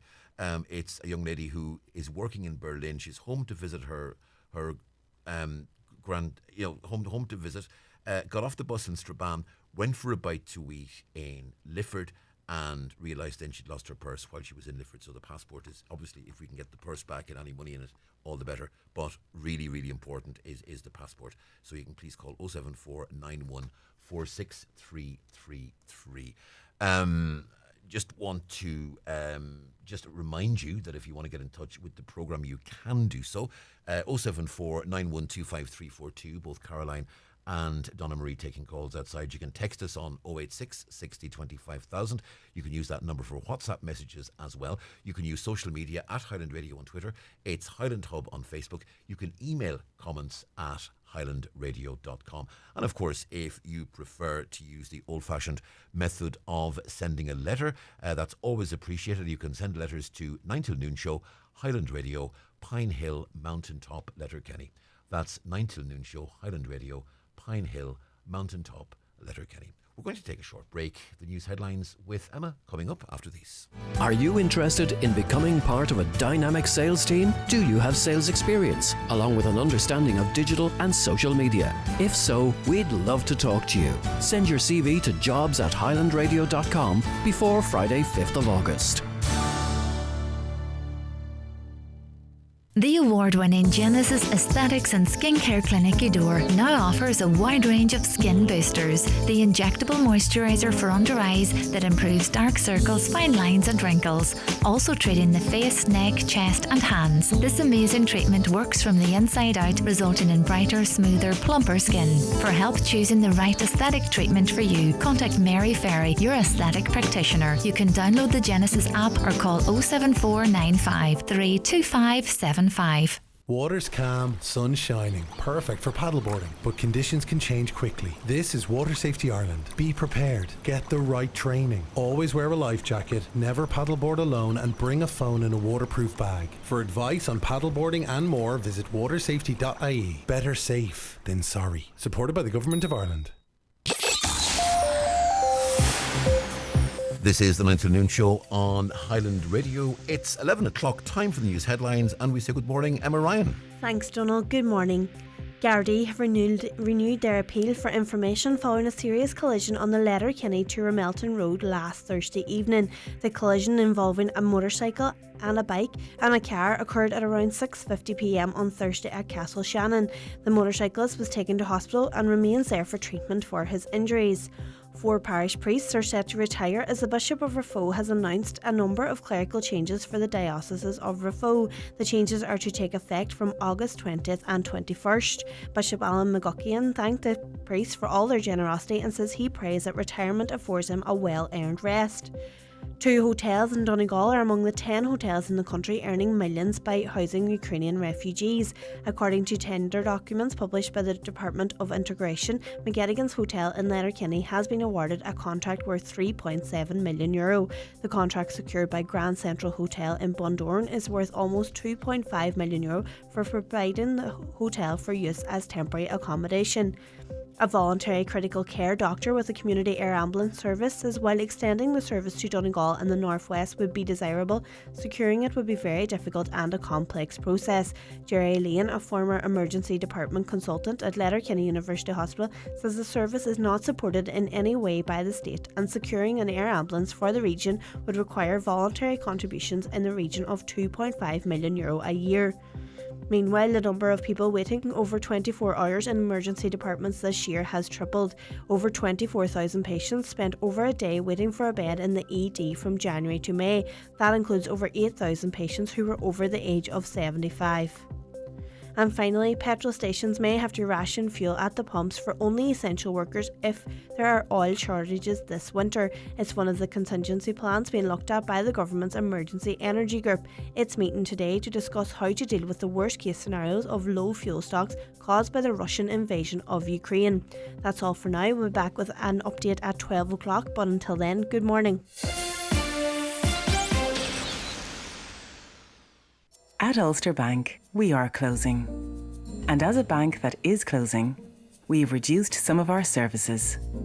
What this means for our customers is reduced counter services in branch, no foreign exchange or night save services, and less Ulster Bank ATMs.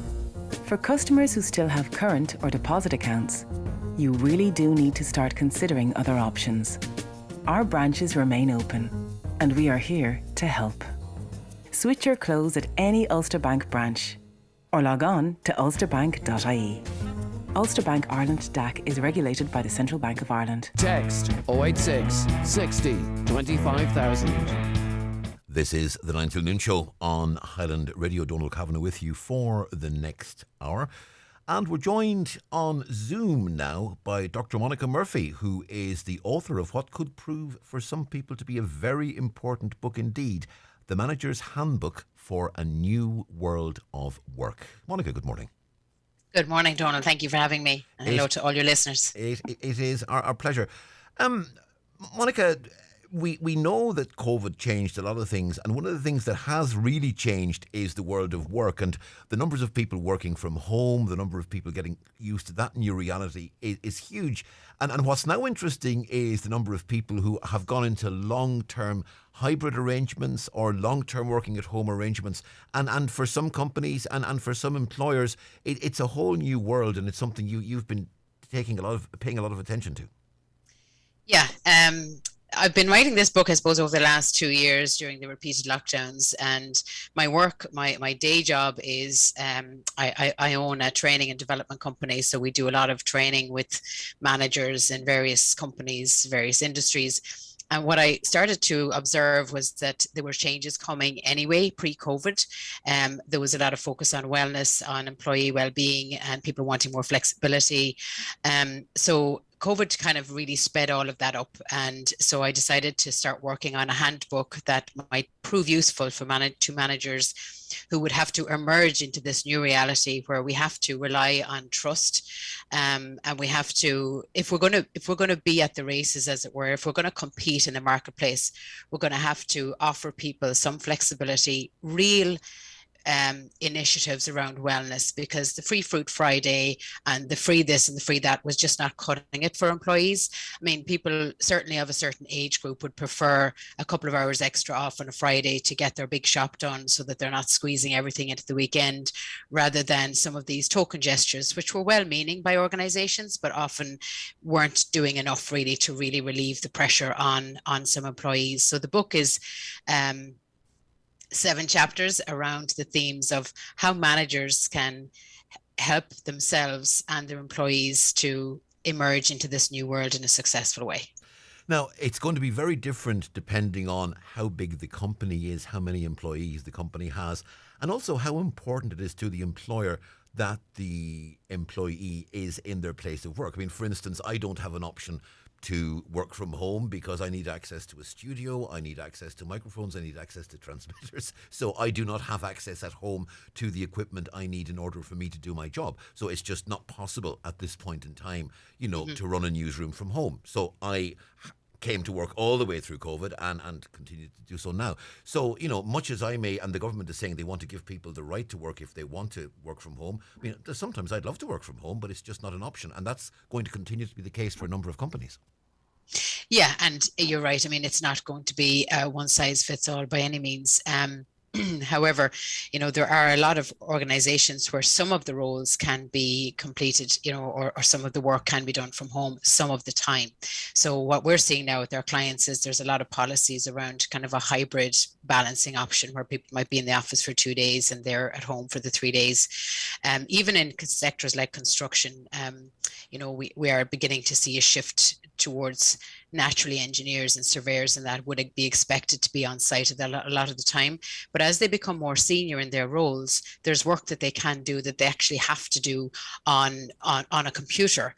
And oftentimes that can be disruptive when you're on site because people are interrupting you all the time. So you could get a lot of work done in a home or a remote setting that you wouldn't get done necessarily in work. And I also think certainly from the conversations I've been having with employees and with managers is that they're often more productive at home for lots of reasons, because there isn't the chit chat going on. There isn't the half-hour conversation in the morning about how the weekend was. And don't get me wrong, that's all very useful, but it really comes back to the balance. And that's really what the book is around, trying to help managers, get the balance right around how they manage themselves in the first instance, how they lead by example. Another trend we're seeing in our business is, some managers sort of making demands of people that they come back to the office, and there really is no other reason for it other than the manager is not as digitally literate as they should be. So there's a whole piece around digital literacy and digital leadership that needs to happen as well. So if I'm a manager, it's my job to be able to hold a meeting that is engaging and inspiring on Zoom. I need to be able to meet a client and maybe sell them a service or a product on Zoom. So it's just, I think there's a fear factor around it as well, that people are, oh, that's uncomfortable for me. I have to learn how to do those things. I'm not good online. I prefer to meet people in person. And there is a certain amount of that you will have to meet people in person, but there's a huge amount of it that can happen online. And I think this is a fantastic opportunity. I'm a business owner, but yet I say this is a fantastic opportunity for us to claw back a bit of our lives that work has taken over. And there's only 7 people in my organization, but yet we do try and practice what we preach. If you don't need to be there, stay at home. If you want to come in for social or team building or to meet a client, by all means do. But like, one of the reasons I left work, Donal, and set up my own business 11 years ago was because of that pressure of having to be somewhere from Monday to Friday 9 to 5, and having to put my whole life, all my other interests, into 48 hours at the weekend. So I think this is a great opportunity for employers to think creatively about how we can offer real flexibility and real remote working options in a way that works for the business and works for the people, that will keep good people, because the great resignation is very real. There are thousands and thousands of people leaving their jobs and opting for a more flexible option. I think COVID made people realize that you can do with less. If all you're living on, if you have to live on $350 a week and you have 2 of those coming into a house, that's actually doable, and you get a huge impact on your quality of life, the time you're spending with your family, the time to exercise. So employers need to be kind of smart about this and offer people real positive reasons for staying with them rather than moving on to somewhere that's got a more flexible.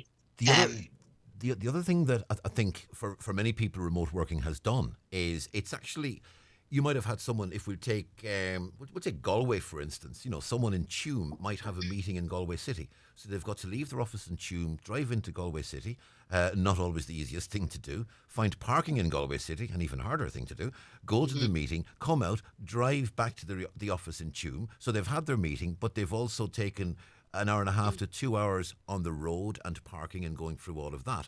If they're at home, they can have had another 2 meetings over the course of that hour and a half to 2 hours, that people can actually do more. And maybe one of the important things is, and I'm sure this is something you've come across, is if people are conversant with and skilled at sort of things like file sharing protocols and sending files and sharing documents and being able to do that. I mean, you can get an awful lot done at a meeting. Arguably at times, if you actually have a split screen opened and you're working on a document together, you can possibly do it faster than face to face. Absolutely. And this is where, we run a course called Digital Leadership and Literacy, because it's to encourage managers to give these things a try, to give people know how to use Zoom, but they don't know the intricate features of it often. They don't know what some of these WebEx, some of these platforms can really do for productivity. So it's just to give people an opportunity to learn more about that and to trust themselves that they can conduct really engaging, positive outcomes of work through technology and claw back so much of their personal lives, and as you say, being off the road. But it also feeds into our climate problem in a huge way. I mean, I was listening to your previous speaker there about the special conserved areas around Donegal. I'm actually originally from Leitrim myself, so I'm well familiar with the Donegal coastline, but it absolutely feeds into that as well. And I think the managers, particularly managers, because leaders and the owners of the business will set the strategy in many ways, and the people who work in the business will come in and do whatever's asked of them generally. But it's the managers who will be the game changers about how open, how trusting they are, how good they are at also accountability, because trust works both ways. It's not a case of, let everybody go home and, hope for the best. The manager has to be good enough, has to be kind of clever enough to check in at the right times to keep that relationship open, to have outcomes set so that they can be checked against and things like that. So that's why I wrote the book, really, I suppose, was to kind of help them link in with all of those new skills that wouldn't have been required when someone's sitting beside you or sitting near you. Can I put one of the potential downsides to you? And sure, that's this. Previously, if someone lived at home and their office was, we'll say, half a mile down the road, they leave their office at 5 o'clock. They lock the door behind them. They go home. They are now home. They leave the house. They drive to the office. They're now in the office. The problem now is, in some cases, people will have their office in the room next door to the kitchen. People will be walking past their office if they're going to the loo. And in many cases, I've heard of people who will, I'll just go in and check an email. Or, Mary told me that we need to have a look at this before the night is out, and I'll just go in and I'll just do that one, and I'll send that message to Tom. And what actually is starting to happen in some cases, I'm hearing certainly anecdotally, is that people are actually doing a lot more work because they're not having that differentiation between office and home, that effectively they'll just nip in and send an email after tea, and the next thing they know, they're putting in an extra hour or two's work between 8 and 9 o'clock at night because they're living in their office. Yeah, and there has been research and studies done on this to suggest that people have been more productive during the pandemic at home, up to 33% more productive because of that, because of them wanting to prove that they are actually working, that they have achieved whatever was expected of them. But I'll put it to you like this, I suppose, Donal, that's been around for a long time anyway, because of the nature of our phones. You don't even need to be walking to the toilet. You don't need to be walking. You're sitting in your sitting room trying to watch Love Island or something, and you remember something because it triggers something on the telly, triggers you to something you've got to do. So you pick up the phone and you're straight into your work email. So I don't think it's like, that's more of a mental problem, I would say, than a working from home problem. That's more of a, a kind of a psychological mindset where people, and the good news is that it gets better the more you do it. It gets easier the more you do of it. If you can try and discipline yourself that I'm putting the pen down at 5 o'clock, or I'm getting up at 6 a.m. and I'm putting the pen down at 12 p.m. and I'm going to take the afternoon off. And that's what real flexibility looks like. If there's employers, like in my business, for example, you might be doing course development. You don't need to be in front of a client for for another couple of days. So you're doing your research, and that could be from 6 a.m. if somebody works well at that time of the day, up until 12, and then that's them finished. It's about outcomes more than hours. So but it is a challenge, but I think it's not one that's insurmountable once the person has a good relationship again with their manager, and they explain to them that, look, this is my plan for working this week. I've got to pick the kids up at 2, so I'm going to get up and I'm going to have X, Y, and Z done, and I'm going to do this. So it's just that communication piece, to where people don't feel guilty about when they've got their hours put in, that they're able to close the door, turn off the phone, and it's as much an individual challenge, I think, and as I say, a mental mindset as it is anything else. A good manager will not be expecting you to reply when you've done your time for the day, unless it's an emergency or an urgency. And again, you made a good point earlier, it depends on the size of the business. If you've got a very small business that, relies on 2 or 3 key people, you might have to, do an extra email. But the other side of that is work and life are blending together better. So I don't mind if I'm back online at 6 o'clock for something for an hour, because I was off for 2 hours during the day to be able to pick up my kids or have lunch or go for a walk. So I don't think it's as much, it's in the mind. And people will know if they're doing too much work. They'll know because they're not relaxed, they're not getting their exercise, they're not eating well. And so then it's time for them to say, look, I'm just going to park it now and get a better system going next week where I actually do take my lunch and take my walk and that. So it is a challenge, but not one I don't think that can be overcome. And the key word there is communication. That we need to have communication between managers and employees, and have it laid out clear what's expected on both sides. Absolutely. And we're coming into September. Even I've been working with my own team. I have twin girls who are starting school in September. So I've said, look, I'll be available to be online or to go somewhere from 9:30 until 1:30 these days a week. And then the other days my husband is there, so I can go to Dublin or I can go to Donegal or wherever I need to be. So it's just about that kind of early planning and organization. And, I love an old plan and being organized, but it allows you to be sort of spontaneous then, because, if a meeting is cancelled, you do have the afternoon off. So it's just about, I suppose, that planning and communication, as you say. But the book is a kind of as I say, 7 chapters of that sort of thing, like communication considerations. Chapter 2 is they're not your people and they never were. One of the things that really bugs me when I'm working with companies around the country and around the world is people referring to, I have 10 people working under me, or I have, so-and-so works for me. The reality of it is somebody can come in and give you their notice any day of the week and they're gone. They're no longer your people. So I think if we get out of that mindset of they're my people, they are your colleagues. They give you their services for money. It's that's it.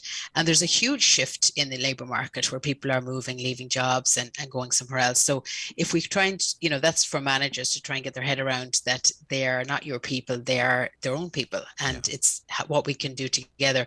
We have another chapter on time and attention being your most precious resources, because truthfully, I could be in the office 5 days a week and get diddly squat done because my attention is not there, my focus is not there. So it's about how, if I have only 25 minutes to do something, how do I really make sure that I knock that out of the park in 25 minutes? The next chapter is about enabling performance from a remote setting. So how do we set up expectations, check on those expectations, trust people? Naturally, people who are early on in their career will need more guidance, will need more check-in than someone who's in the job 10 or 11 years, who's trusted to, to deliver on their expectations. Chapter 6 is about hiring people, doing Zoom interviews, hiring people remotely. And chapter 7 is a bit of a contradiction. It's called being consistently flexible with people. I think that's the name of the game for the next 100 years, is being consistently flexible, because look, we're all human at the end of the day, and work has become a massive slice of our life, and I think we need to put it back in its box a little bit and make it relatively equal to our home life, our health, our own happiness. Look at our numbers around mental health, around, sickness in the country. We just need to rebalance it a little bit. So, maybe that'll be my next book that I'll write about. And the book is The Manager's Handbook for a New World of Work. Dr. Monica Murphy, thank you very much indeed. Can I just say, Donal, where the book can be got? Absolutely, you can. Yeah. I have it in a couple of bookstores down around here in the southeast and southwest at the moment. I'm still working on some of the bookshops in Donegal, but it's available on our website, which is MONERE, www.moneredevelopmentservices.com, and you'll find it in there. So we'd be delighted to pop a few copies in the post and get them up to Donegal if anyone's interested in them. Yeah, so thank you. Dr. Monica Murphy, thank you very much indeed. Thank you for having me. Bye-bye. It has been our pleasure. That's Dr. Monica there, and the book, as we say, The Manager's Handbook for a New World of Work. Now, it's 20 past 11. Going to take a short break. Back after these. Want unbeatable value from Sky? Here's the deal. Get Sky Broadband for just €29 a month, plus Sky Q for only €10 a month. Super fast, super reliable broadband. And Sky Q with your apps and recordings. That's Sky Broadband for €29 a month, plus Sky Q for €10 a month for 12 months. Now that is unbeatable value. Go to sky.ie. Availability subject to location. Offer does not include Sky TV subscription. New Sky customers only. Setup fees, minimum term and further terms apply. For more info, see sky.ie/speeds. Mr. Blue Sky, please tell us why. The Euro Millions jackpot is a guaranteed €17 million. Play responsibly in-store, in-app or at lottery.ie. The National Lottery. It could be you. Charlie McClafferty Funeral Directors, serving Letterkenny and the surrounding areas for over 100 years. Charlie McClafferty Funeral Directors. Let our family take care of your family and guide you through a difficult time. Call now on 074 91 25,000. You'll have heard on the news over the past couple of weeks that 200 jobs being created in Letterkenny over the course of the next while by Fintru. They're establishing a European delivery centre in Letterkenny. They have already got a presence in Derry and in Belfast, I believe, as well. As part of the process, they're holding a recruitment drive at the Radisson Hotel in Letterkenny on Thursday evening next. And delighted to say that I'm joined on Zoom by Greg Mccarran, who's the Executive Director and Head of Fintru Northwest. Greg, good morning. Morning, Donal. How are you? Very well indeed, thank you. Greg, I know you're well established in Derry and Fintru's going very well there. What was the motivation behind coming 25 miles down the road to Letterkenny? So Fintru, a very rapidly growing company, Donal, established only, in 2013, and 1,000 jobs created in that space of time. So the company itself is growing very, very fast. They work in the global banking system. Our clients are global banks. These are banks that you would get in Letterkenny or in Derry. They're like in the investment banking sector that you would get in the City of London or Wall Street. So it's a huge sector. Fintru are growing very, very rapidly within that. And what we do is we offer solutions to the regulatory issues that these banks have. We do like technology-enabled solutions with them and help them meet their regulatory objectives, which are very heavy and very difficult for them. So we work in that space. It's a huge market. It's massive, and we're growing very rapidly within it. So we opened in Derry 4 years ago. Created 320 people here in Derry at the moment. And we continually have more growth, more clients. I think last time I checked, with 14 different banks. So we're obviously looking to expand. We're looking where it makes sense for us to invest and expand. And Letterkenny made a lot of sense. It's very close to us here, to our premises there, obviously, that helps us when we go to start up. And key to is probably the ATU is there. So yeah, the university is important to us. LYT becoming a university, is good for Letterkenny. It's good for the region, and it's something that definitely interested us. And that was definitely part of it. Because Ulster University and then Northwest Regional College were key to us being here in Derry. So because we employ a lot of graduates as well. Yeah, and plus you have the Northwest Science Park where you've got the ATU linking up with, say, Catalyst, yes, and the site at Fort George there, which is going to be very important as well. Yeah, absolutely, and we work with Catalyst actually, and we're involved with Catalyst, and we're looking to leverage that as well in Letterkenny, which is another exciting thing of what we're looking to do. So it made a lot of sense, and we were looking for a European base as well with the Brexit. And it just made a lot of sense that Letterkenny made a lot of sense in many ways. And we're close to the IDA. And and we're coming to Letterkenny. We're very excited about it. So the Radisson Blue Hotel in Letterkenny on Thursday evening between 6 and 8. It's a sort of to a certain extent, this is come in, have a look, see what we are, see what we're looking for, see what you have to offer. We'll have a chat and see where we go from there. Yeah, so we've announced 300 jobs, Donal, over 5 years, and we always talk about Fintry speed. So we did, it was to be 300 jobs in Derry over 5 years, and we did it in like 3.5. So no doubt we'll do it quick on that. But so we're very aware. We did that announced a couple of weeks ago, and this is our follow up to it. People probably don't understand what Fintry is. It's not the simplest thing to explain. Sometimes what it is. So if you want to come along and have a chat, it's an opportunity. We have jobs on our website already for Letterkenny. You can see them, and if you go on our website there. And for the event itself, it's on our website as well on the careers thing. We'd like people to register, but you don't have to register if you just want to come along. That's fine, And it's more to meet the team, meet what we do, to find out a bit about us, kind of the roles that are going to be available over the next year, we also have our academy there as well, so we will work with ATU. We've already launched our first Letterkenny Academy, so that will be 20 graduates we'll take from ATU. We've launched that at the minute. It's closing on the 18th of August, so any graduates out there in Letterkenny should look at that and apply to that. So that's actually open at the moment.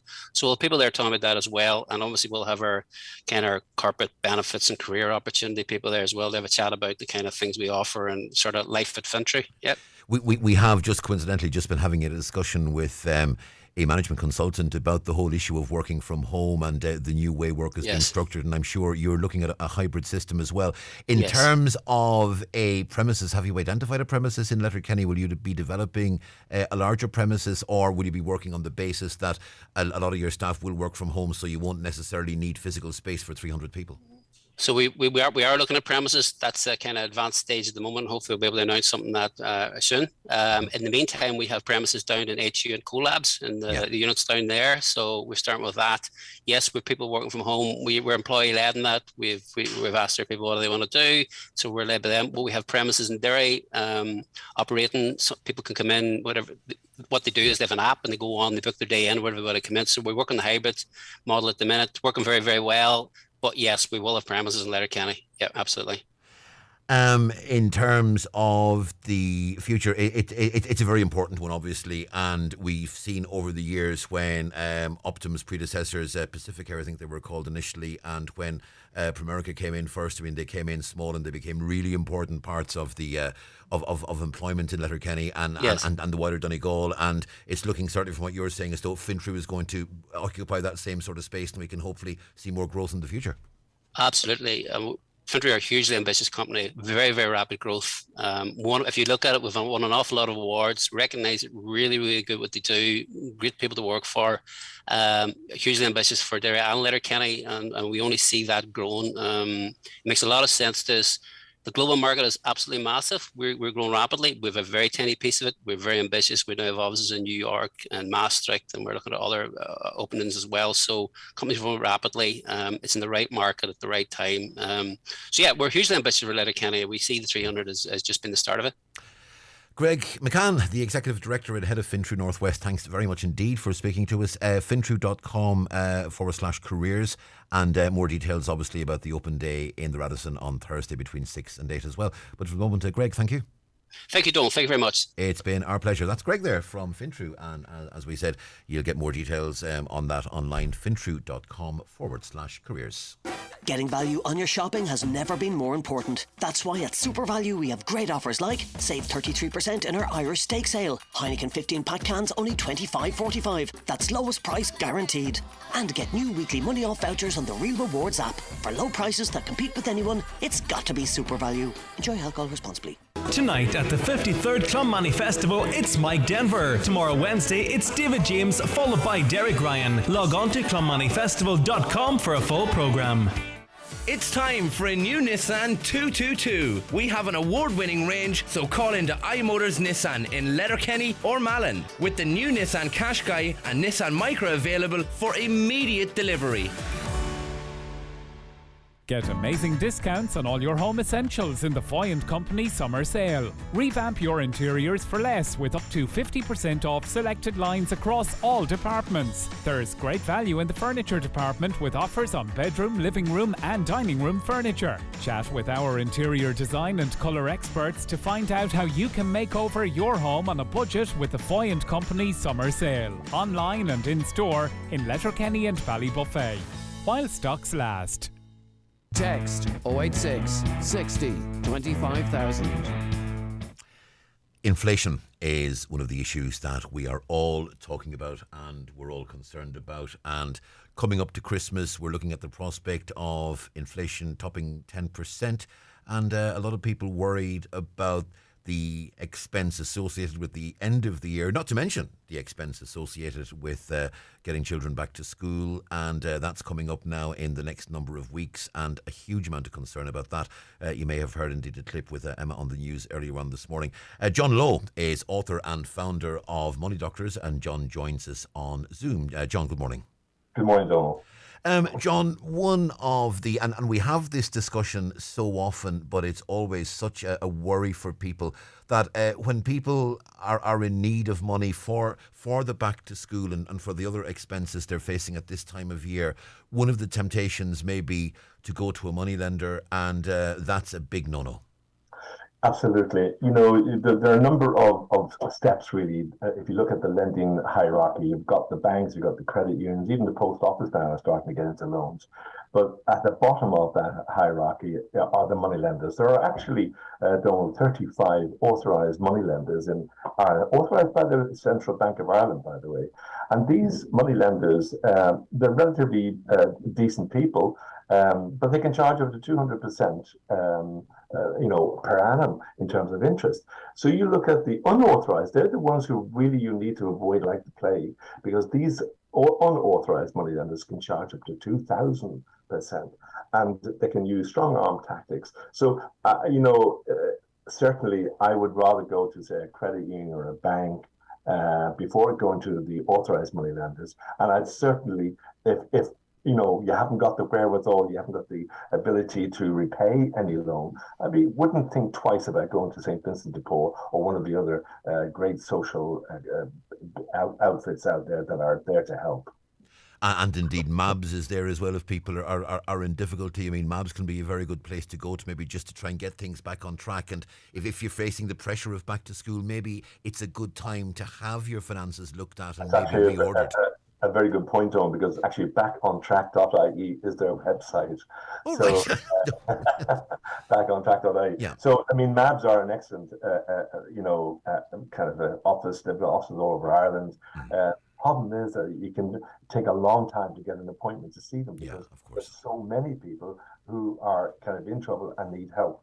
But, for those with debts of under 35,000 and they're unsecured debts, MABs are also an authorised intermediary. They're the ones you would go to for those where they may, could even write down the entire amount if you haven't got the money. It's as simple as that.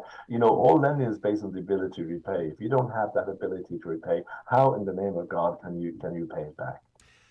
One of the things you were stressing, John, and it's good advice, is that people can start planning and budgeting and check out things like second-hand books. Does the school operate a book loan scheme? If it doesn't, is it time to talk to the school about potentially operating a book loan scheme? Look at things like lunches, how they're going to operate, and look at the uniform. And maybe don't necessarily buy the cheapest, because sometimes buying the cheapest is not going to give you the best value. Absolutely, but you could also buy, a non-designated, generic type of, uniform. Could be the jumper or the skirt or whatever, and then you can put the school badge on afterwards. And there's all sorts of things. Even I wouldn't dismiss charity shops, by the way. Yeah. Because charity shops, you'll find that some of these people, charity shops are now getting very, touchy about who brings in what. They want good stuff. They're not going to get stuff that is, you wouldn't be seen dead in. Yeah. So you could actually find that you've got a pretty decent uniform at a rock bottom price. So don't discount charity shops. And you're right about the budget, because basically all of it is about the amount of money that's coming into your house and the amount of expenditure you have. And it really, at the end of the day, It's about, how much does it cost you to run your life on a monthly basis? And once you have established that, you look at that expenditure list and you ask yourself two questions. One, do I need it? Two, is there a better or cheaper alternative? That's how you're going to save money.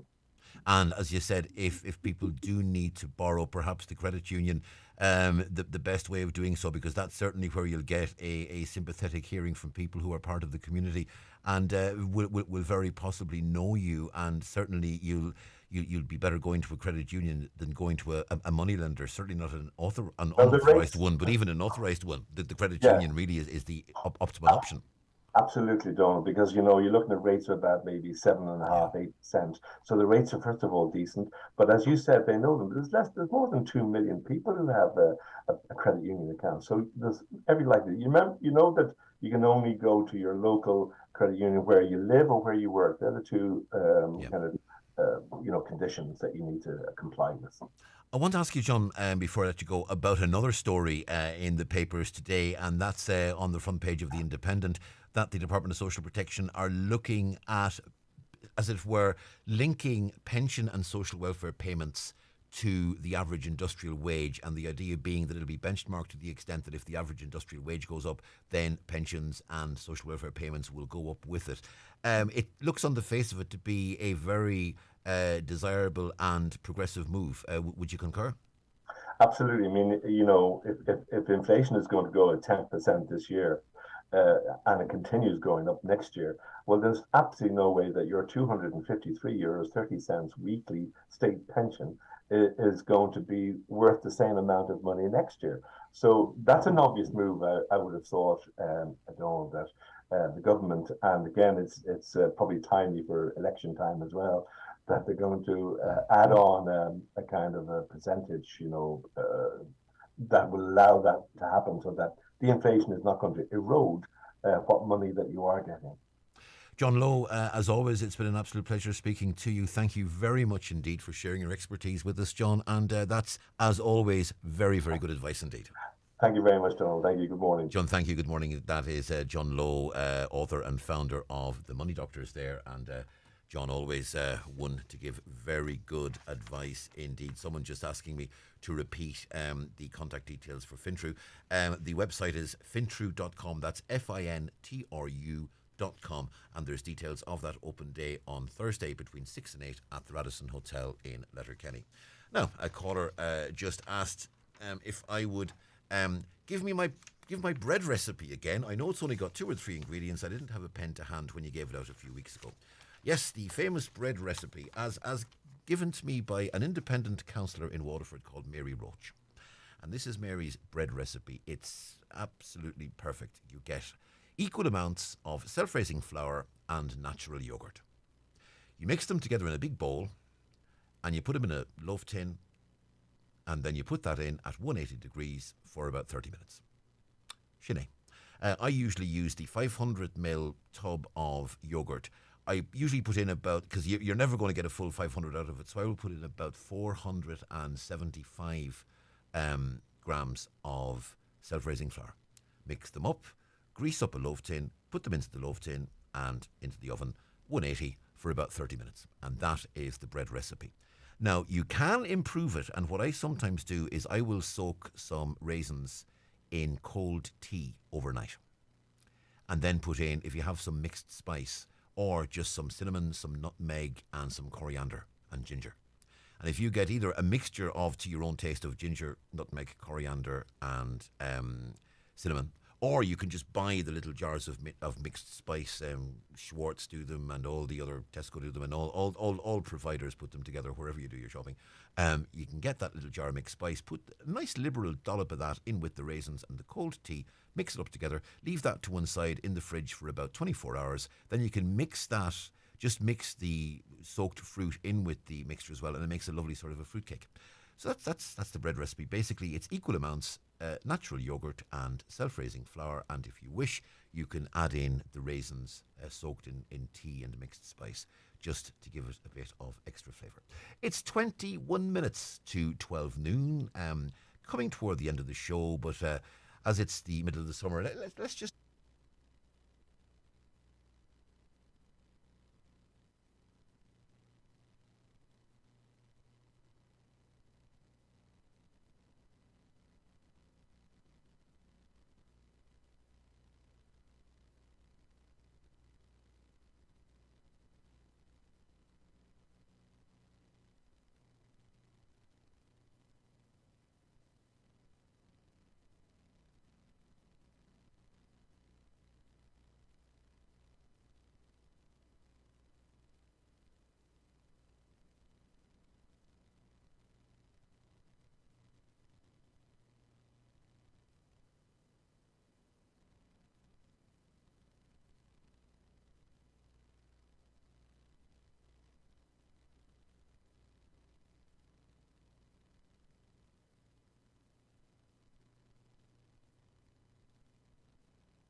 compilation of my sort of top 20 songs of the 1990s. That's going to be on it. Nina Cherry and Yossa Undur, and that is 7 seconds. Now, as you will recall, the Eurovision Song Contest this year was won by Ukraine, and sadly, for obvious reasons, Ukraine cannot host it. So it has been determined that Eurovision will be hosted next year in the UK. And a system has been put in place where cities and councils can bid to host the Eurovision, and the process of bidding is getting underway very shortly.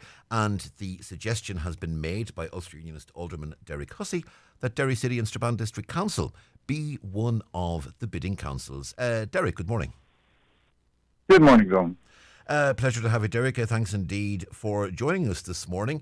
A lot of logistical issues around this, but you believe this is doable. It's time to be ambitious and reach for the stars.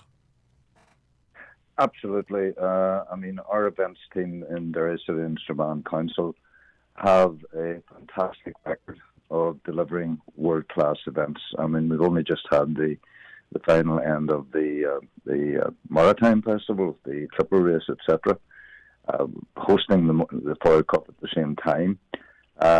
Anyone will tell you the place to be at Halloween is in the city of Londonderry. So when I had this thought, I contacted one of our events team and made the suggestion. The response back was very simply, why not? So, you know, our team in the city and in the district have a can-do attitude. So, as the team themselves say, why should we not consider the feasibility of submitting a bid to host the 2023 Eurovision final? And certainly questions will be asked, do Derry and Strabane have the hotel capacity that will be necessary? And I have no doubt people in Donegal will be saying, excuse us, we have plenty. People in Fermanagh will say we have plenty. People right across Tyrone will say we have plenty. That this isn't just going to be about Derry and Strabane. I mean, if this were to happen, this is going to bring in Donegal and Fermanagh and the wider Tyrone area, because the hotel infrastructure and everything else is going to ensure there is a payback for the entire region and further beyond. Absolutely. You rightly point out the capacity will be needed, but the capacity is there not necessarily within our own district, but throughout the entire northwest, and indeed moving into Causeway Coast and Glens. So, although we would be the focus of the bid, it has economic benefit and social benefit to the entire northwest, which is to be welcomed. The biggest issue, it seems to me, immediately is what venue you would use. I would suspect Millennium Forum is probably too small. Foyle Arena, a possibility. I'm sure it's going to be looked at, but that would be one of the big issues. I mean, has any venue been proposed or scoped out yet? I'm leaving that in the hands of our very capable officers, Donal. You've rightly pointed out some of the alternative venues that could be used, but I'm sure there is creative thinking within our team that could perhaps come up with some alternative to the ones that are suggested. Obviously, as I say, the Millennium Forum may be out of the question. Yeah. There will be alternatives. It's all part of a feasibility that will be presented to elected representatives to consider. And as you've said, there is a can-do attitude within the actual events team itself, and that's half the battle. If you have buy-in from your officials and if you have buy-in from your colleagues on council, and you certainly do seem to have cross-party buy-in into this one, the stage would appear to be set, if you'll pardon the pun, for at the very least a credible bid. I would be very disappointed. In fact, I just don't believe it would happen that our team could not feasibly put together an attractive bid. Now, I realise the competition will be stiff. To the best of my knowledge, last I knew, and I'm afraid there will be others throughout the United Kingdom. But, as our team has said, why not? I'm also mindful, Donal, of the fact that we have a considerable number of Ukrainian refugees living in the northwest area, hosted by families and organisations. And, that's something that I would like to see part of our consideration, that we could give a Ukrainian atmosphere together with our, well-known Northern Ireland can-do attitude and welcoming ability, that we could have a touch of Ukraine within our submission. And that certainly would be something that would be welcomed, I know, certainly here and right across the region. And that is a very good thought. And it would be important to get them involved in the bid right from the start. Absolutely. I mean, we all know the unfortunate circumstances whereby Ukraine is unable to host. It's their right to host. So why not have local Ukrainian citizens involved who are here in the area anyway? This motion went before Derry City and Strabane District Council last week. It passed unanimously, and it's always good when something passes unanimously like that. It's an indication that you have the support, and as you said, with the political and with the official and clerical backing behind the bid, it's a very interesting one that we will be watching with very keen interest.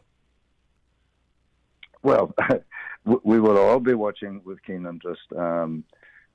We would hope to be successful. Now, I realise there are mountains to be climbed logistically, resource-wise, and everything else. Some would say, are there not bigger issues that council should be dealing with? But the social and economic benefit this could bring, not just to the city, but to the entire district, because teams coming to compete in Eurovision, they'll be looking for perhaps areas outside of the city to host them during their presence. I think on the Special Olympics that were held in Ireland, where communities hosted the various teams coming in. I would envisage that sort of approach being part of what we in Derry City and Strabane would offer, not just for the city, but for the entire district and region. And the other potentially important thing too is obviously this is European broadcasters, so BBC will have a big say in this. BBC have an office in Derry City. You have Radio Foyle there, obviously, and they have sort of some television people based in that office in Derry as well. So from that point of view, there is a BBC presence in the city as well, and that's important, and that'll maybe give them an opportunity to get on board with local expertise within the BBC organisation. Yeah, absolutely. As you rightly say, the council expertise is there. And let's not forget our tremendous historic link with Eurovision via Rosemary Skelton, Rosemary Brown, Dana, 1970 winner in Amsterdam. That is something that the council and the area can use as well. So, there's a lot going for it. But as I say, let's look at the feasibility. If it's considered feasible, let's go for it. Derek Hussey, Alderman Derek Hussey, member of Strabane District, Derry City and Strabane District Council. I have been interviewing you since you were a member of that former organisation. I think that is a muscle memory kicking in there. Derek, thanks very much indeed for speaking to us this morning, and we will watch, as I say, with great interest, and have no doubt that Donegal will be backing this big time, and we'll be looking forward to the payback from it as well. But for the moment, Ulster Unionist Alderman Derek Hussey, thank you. That's Derek Hussey there. Thanks, Donal. Thank you. It's an interesting one. Does Derry have the capability of making people welcome? Absolutely, it does. To my mind, the only question here is the venue in which it's holded. If you can sort the venue, personally, I must be honest, I can see no reason why Derry City and Strabane District Council shouldn't host the Eurovision.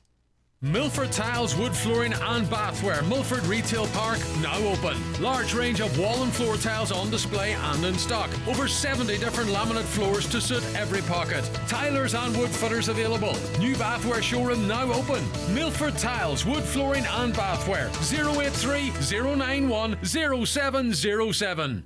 7. 9. 7:15. 8:45. 7:30 is as far as I'll go. 8:30. 8. 8:15. 8:10. 8:13. 8:11. 8:12. Fine. Great. I would have taken 7:45. No more negotiations with your children. Now you can set their digital bedtimes. Get the bedtime feature and more with new Vodafone SecureNet to help ensure their time online is well spent. Search Vodafone SecureNet. Vodafone. Together we can. Parental controls subject to having secure net at home. Eligibility, limitations and terms apply. See Vodafone.ie. No one can prevent all cybercrime. Broadcasting throughout the Northwest and across the world online. This is Highland Radio. Into the final 7.5 minutes of the 9 till noon show. Caller says it's long past time for public service pen pushers to get back to the office. Having to spend hours on a phone before someone answers is an absolute insult to the general public.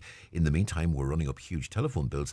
I, for one, would really appreciate the chance to talk to a human being, or better still, to meet them face to face. That's a comment on the remote working there.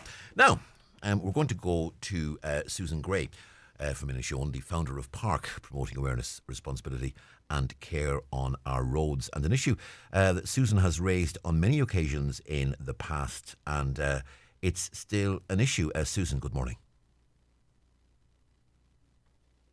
Susan, one of the issues that you have been commenting on a lot in recent years is the fact that in many cases, if a conviction for dangerous driving is not matched to a driving licence in court, then ultimately the driver just stays on the road. And that happens an awful lot more than we might think.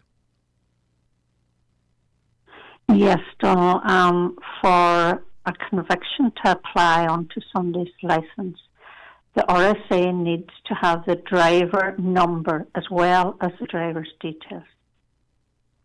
Now, we've asked time and time again of the RSA, Moya Murdoch, the previous CEO, and now Sam Wade, the new CEO, to give us figures on how many people have they unsuccessfully been able to match a disqualification with the actual driver.